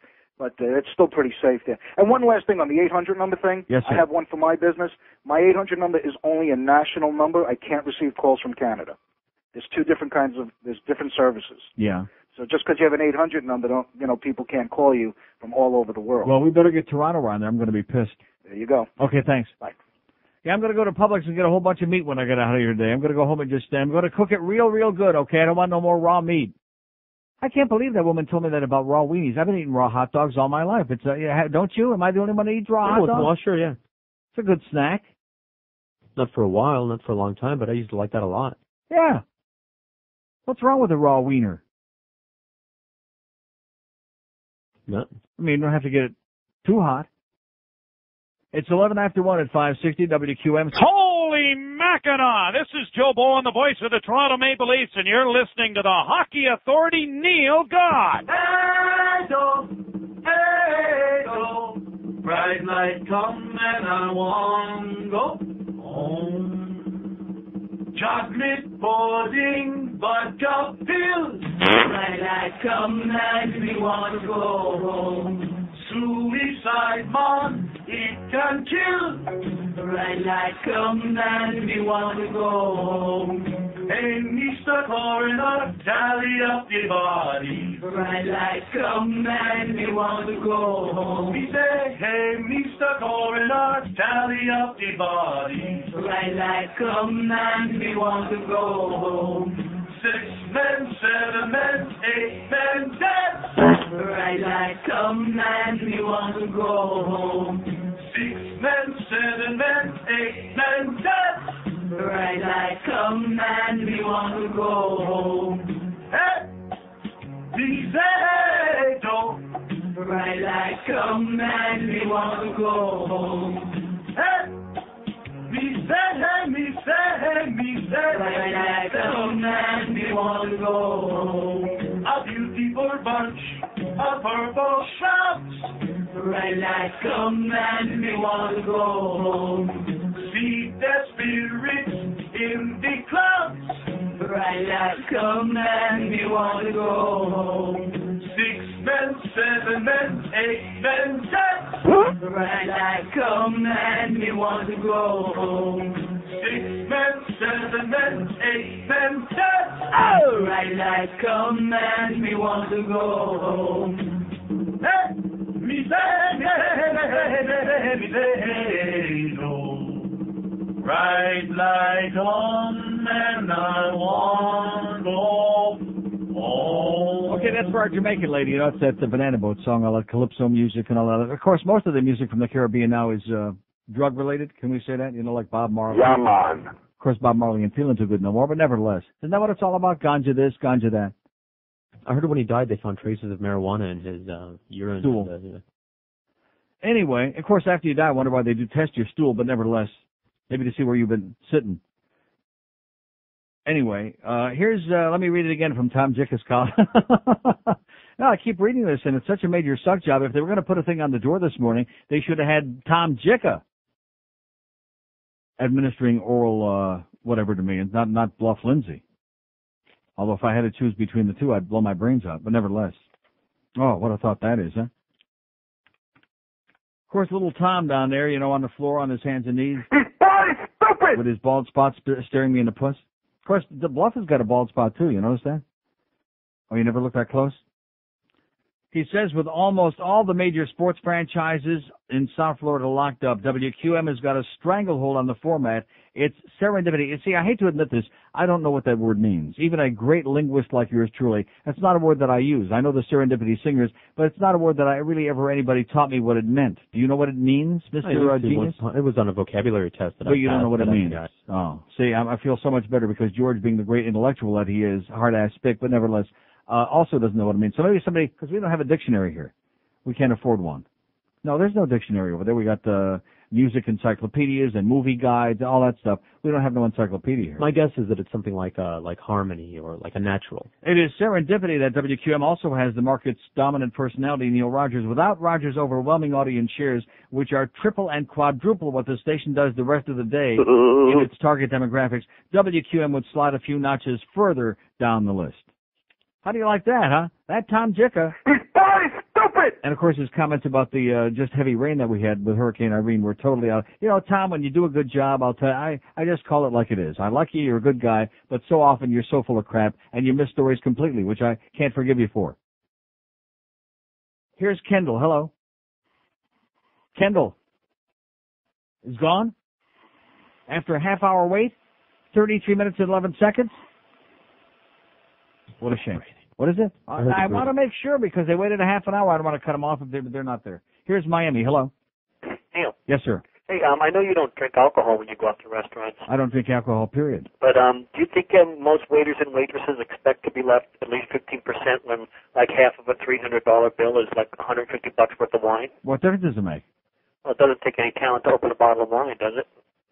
So, in other words, you're going to leave a tip based on whether they did stupid pet tricks or magic tricks at the table. You leave it based on the total tab, not what it was for. In addition to which, how could a $300 tab, half of it be for a while unless you bought a very expensive bottle of wine? Right, that's what I mean. And if you got the kind of money you can afford to buy a $150 bottle of wine, then what are you bitching about a tip for? I'm just asking. I don't drink. They're entitled to their 20%. So you get the full load on the whole nut, huh? The full load on the nut. Hey, how about Governor Bill Owens, man? Thank God, huh? Yeah, let's get him, baby. Yeah, nail their ass. Just when they thought they were out, they pulled them back in. And here we are hassling about the electric chair. Saudi Arabia, 96 people beheaded this year. Yeah. Sister Mary Catherine. Jesus. Okay, 567-0560, pound 560 on the AT&T wireless line. As we continue the search for the definition of serendipity. Anybody tell you what it means? Somebody called to say that it was luck, but that doesn't sound right. It's not what I recall. Oh, but that would be good. That would be great. Yeah, but that would make sense. The serendipity, right. Saying the lucky. Yeah, if you ever heard that song, you'd agree. Watch the rain fall down your pants, whatever that song was. Oh, by the way, what was that Randy Moeller thing they were playing this morning on the Worst Team about the bananas in his pants? Do you hear what Randy Moeller said on the hockey broadcast last night? A nice boy from Red Deer, Alberta, Canada, and he says, I thought that was grotesque, Randy, totally uncalled for. In addition to which, by the way, Pavel Bure's got 5 goals on the season, 2 in the game last night. Randy kept coming on there between periods and saying, he's got his 2nd goal of the season. No, Randy, of the evening is what you meant, I think. He said it about 45 times just before he said, here's a lady in Miami. Hello. No, I gotta go. Hello. Hi. Yes. Hi, Neil. How you doing? I'm doing good. It's me again. I want to be a regular on your show. Who are you? Well, I called you and I requested a shameless request, the Rambo one. Yeah. You remember now? Yeah. Okay. Listen, I know I can go to the newspaper and get this information, but I'd much rather ask you. When's the next Panther game? The next home game? Yeah. November 10th against Atlanta. Okay, thanks. And you'll be at your usual spot? I'll be in my spot. All right. I dropped you. I'll watch you. I'll see you there. All right. Bye-bye. Bye. Woo. One of yours. 567-0560, pound 560 on the air. Yeah, we got to mend our fences with those sticks. I mean, with our Cuban friends out there, because we're down to a 5-point. We're slipped down the ladder there. Schwartz's, we're going big time. Although, this is very depressing to me, hearing about you Southern black guys, folk, See, now that you're going to drive all them away, too. No, I'm not. Hard ass. No, they got a sense of humor.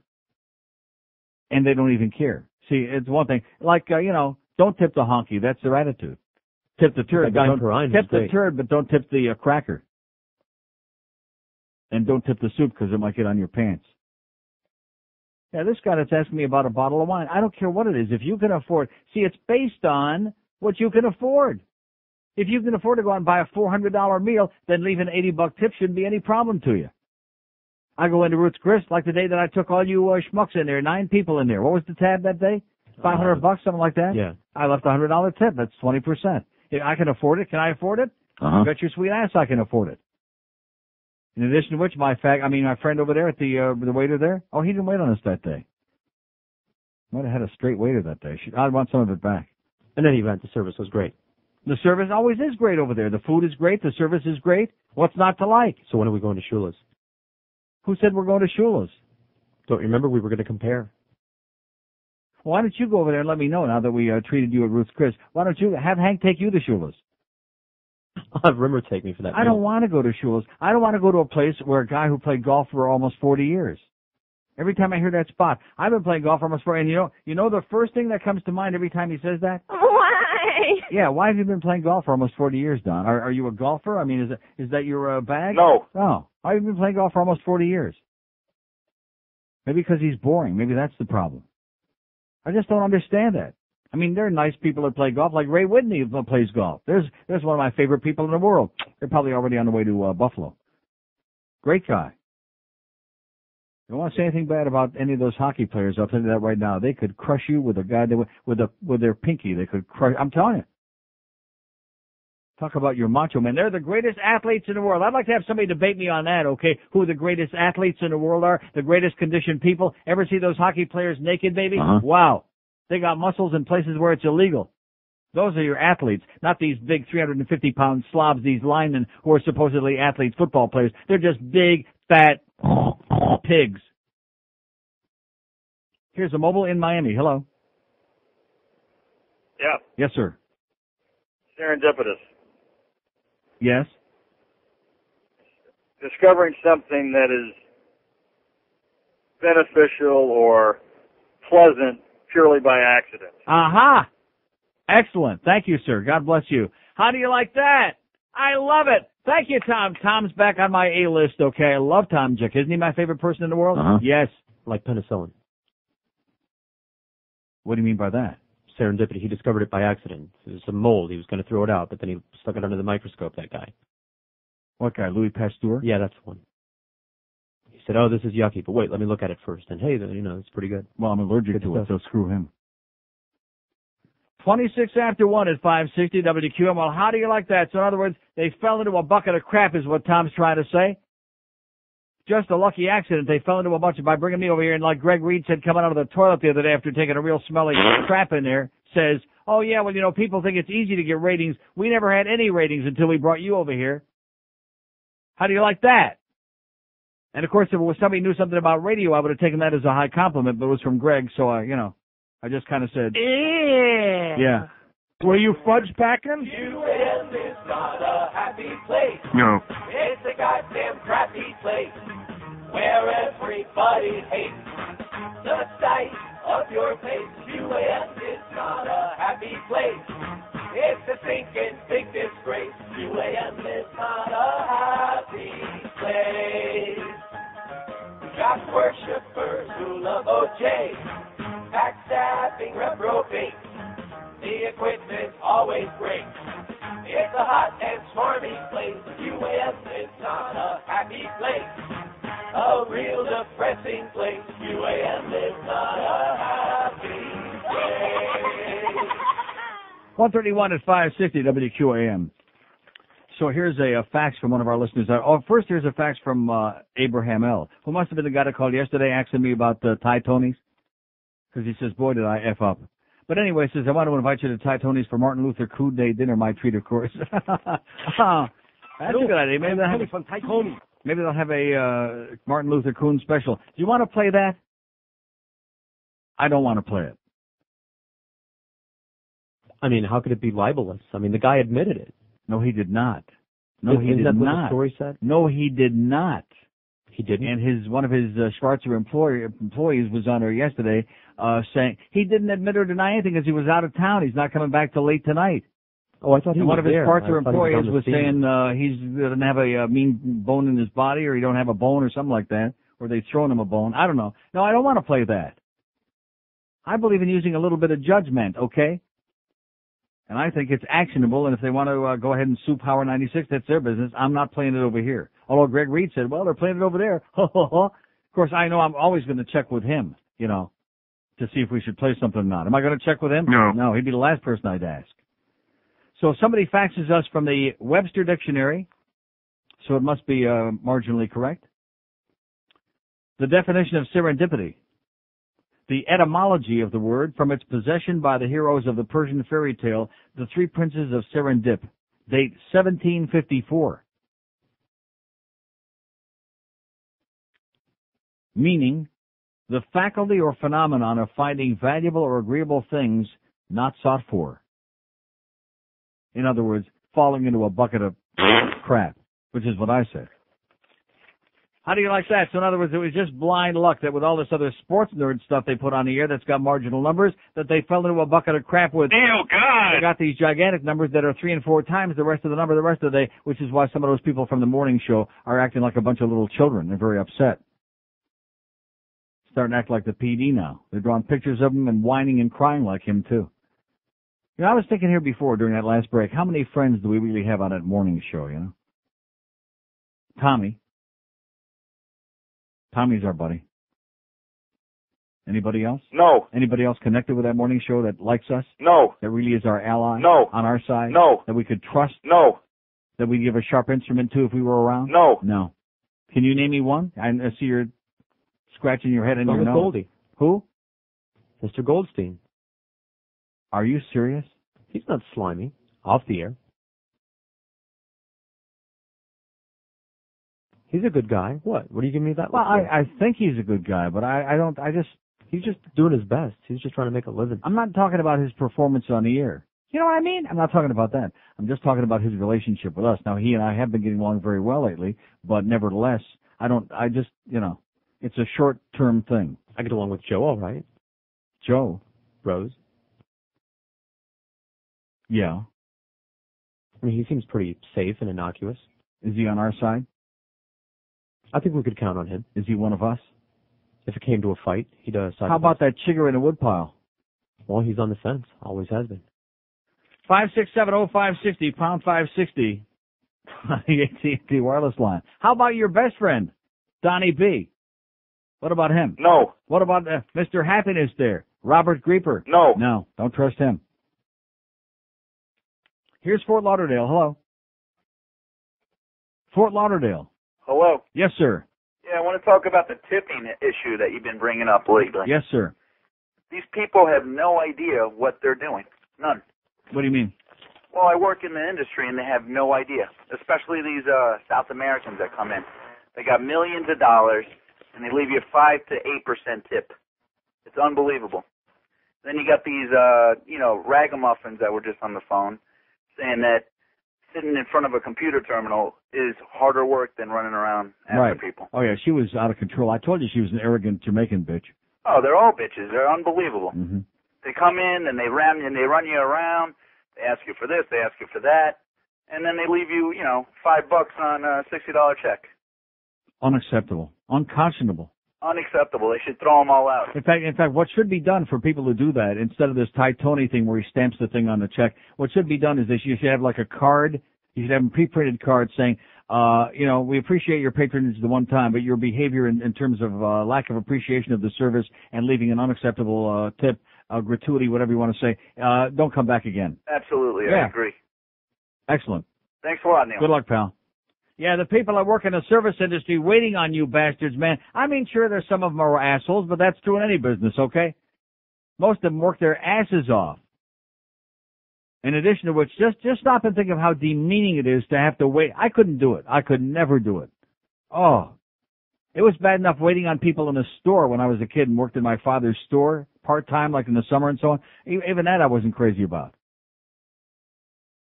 But having to go and wait on people and stand there and cater to their whims and, oh, well, this isn't just right and that isn't. And, of course, guess what? Speaking of the cook, if something's wrong with the order, if the meal comes out isn't exactly the way they wanted it or they're not real happy with it, does the cook take the grief? No. The waiter or the waitress takes the crap. And sometimes very vehemently so. And I mean, did the waiter cook it? No. Or the waitress, did she cook it? No. No, but they're the ones that are going to have to take the heat for it. A lot of abuse. And I just don't think, this guy's right. I don't think too many people really appreciate what kind of a job it is and how much they should show their appreciation for good service. Because I guess people figure if they're going to spend a few bucks of their own money, that they should expect automatically that somebody should be subservient to them. You know what I say to that? That's what I say to that. I wouldn't do that, man, for all the money in China. Wait on people and demean myself and lower myself. It's like being a butler or a maid. Get me this, get me that, do me this, do me that, to you, okay? And then stiff them to top it all off, like rubbing salt in their womb. 5670560, pound 560 on the AT&T wireless line, 22 till 2. We got Hank at Flagler today. We got Hank with Bino, 5 to 6. Hurricane Hotline, 6 to 8. And World Series game number 5 has been canceled because of lack of need because the Yankees won 4 straight. That's what it says on here. Booster 8 to 10, Ed Kaplan after that. For the gambling show. Suck it in and hold it. George Bush Jr. is a piece of shit. George Bush Jr. is a piece of shit. Yes. George Bush Jr. is a piece of shit. Georgie Jr. is a piece of shit. He's a rich spoiled brat and a cocaine junkie. What's he gonna do with all that campaign money? He don't give a crap about people going hungry, but don't confuse him with the facts. Oh, we can't find your rap sheet, it just disappeared. We're looking all over and it still ain't here. Hey, Georgie Jr., where'd your rap sheet go? Are you afraid that we'll find out that you did blow? Yes. You were a rich college kid, a drunken party punk, and you got pinched for possession of drugs. But a rich bitch like you can hire a judge to get some Ajax Splendor and the big X-Button. Oh! George Bush Jr. is a piece of shit. George Bush Jr. is a piece of shit. George Bush Jr. is a piece of shit. Georgie Jr. is a piece of shit. One more time! You turd. George Bush Jr. is a piece of shit. Come on! George Bush Jr. is a piece of shit. George Bush Jr. is a piece of shit. Georgie Jr. is a piece of shit. Yeah, but don't forget to tip the turd. It's 1:45 at 560 QM. Anyway, I made a mistake yesterday. Oh, a profuse apology to my friend Carol over at Center One. I didn't understand this because I just didn't read it carefully enough, and it's my fault. I made a mistake. Is that possible? Uh-huh. Yes. Pizza Loft on Tuesday night, we raised $3,980. So when she said almost $4,000, we were right on the edge of it. And at the bottom, she just put an asterisk to compare Pizza Loft last year. We raised $2,615. So we got raised $1,300 more at Pizza Loft this year than we did last year. Nice going, Neil. Thank you. Oh! Sorry, Carol. Even though you're still a little wacko. But nevertheless, I can understand. So here's the, and by the way, speaking of the keychains, all of our stuff now, here's the deal. The Best of Neil CDs and cassettes are at Specs, including over in Fort Myers, all over Dade, Broward, and Palm Beach, and Fort Myers. The keychains, the ones that do the stuff, the noises, are not at Specs. And the only reason that they're not carrying them is because they're small and they're easy to steal, and they just didn't have any reasonable way that they could stock them, okay, and keep track of them. So you can get those directly through Center One. You can get them from our website, neilrogers.com. You can order them off of there. Or you can call Center One at 800 number. They got a toll-free number, 800-339-2815. 339-2815, and also at our appearances, which we'll have an appearance sometime in November if our sales department ever gets on to. Boy, are they bad. They are really bad. Same deal for the T-shirts, by the way. I signed 2 of them the other night. I thought the T-shirt we were going to do the same thing as the pictures on the CD. With me wearing the Neil the Pope and all that That's stuff. what I thought, too. Oh, maybe that's why we only sold 2. But nevertheless, T-shirts also the same deal, not at Specs. So somebody faxes me, which I thank you for, but with a heavy heart. Here's the obituary of my good friend Tom Schaefer. He was the news director at WS News. Worked with Tom, Prescott Robinson, Steve Daly. Those were the days, weren't they? Uh-huh. Oh, yeah. Alice Rentel. Steve Kane back when he was on a station that somebody could hear. He still didn't have any ratings. But anyway, okay, it's a bad fact, so I can't really read it. It said he was, I just can't read the damn thing. Died in Sun City, Arizona, October 14. He was radio news director for 27 years before retiring in 1989. Served in the U.S. Navy. Was a radio coordinator for WNWS, et cetera, and so on. Tom Schaefer is dead, and like I said, his wife, of course, long since divorced. He never would have lived this long, believe me, was Emmy Schaefer. It was Cuban. Cuban. That Emmy Schaefer, yes. A certifiable person. Here's a lady in Miami. Hello. Hello. Yes, ma'am. Hi, Neil. I'm calling because I'm one of those underpaid and underappreciated waitresses out there. Well, I appreciate you. And I wanted to thank you for sticking up for us in the service business. But I do take issue with the fact that you're saying that our job is very demeaning. I mean, because I've been doing this for 30 years, and if it was that demeaning, you know, how could I look at myself in the mirror? Yeah. I mean, there are some assholes out there that don't know the customs. There's people from other countries, Europe, South America. A lot of them just don't really know the custom. Mm-hmm. And, you know, and they're really nice and everything, and you give them good service, and then they leave, and they leave you a lousy tip, but I don't really think a lot of it is, you know, on purpose. Well, Europeans aren't familiar with it because it's their custom to have the It's tip added included. on, yeah, So they exactly. just don't buy. But you know something, before you visit anywhere, it's always a good idea to read a travel book and to find out what, you know, when in Rome do as the Romans do, You're what the exactly customs right. are there so you don't make an ass out of yourself. Exactly, and sometimes you just have to eat it. I mean, other people give you way over what they're supposed to give you, like 20% and up, Sometimes and the you good just makes have to up eat for the it. bad, you know? Right. But I appreciate you sticking up for us, but, you know, I really don't find my job that demeaning. If I Good. did, I couldn't do it. Excellent. Okay, sweetheart, I'm on your side. Okay, You got my thanks, 20% any day. Well, come in and see me. I work in a New York deli. Okay. Okay, bye. Bye. 5670560, pound 560 on the AT&T wireless line. Tip the turd, okay? Take care of these people and stuff. And you southern black people, what the hell's wrong with you, man? We took a poll these last 2 days, and boy, this Abraham guy, he opened up a goddamn hornet's nest, didn't he? Even God never saw so many hornets as this.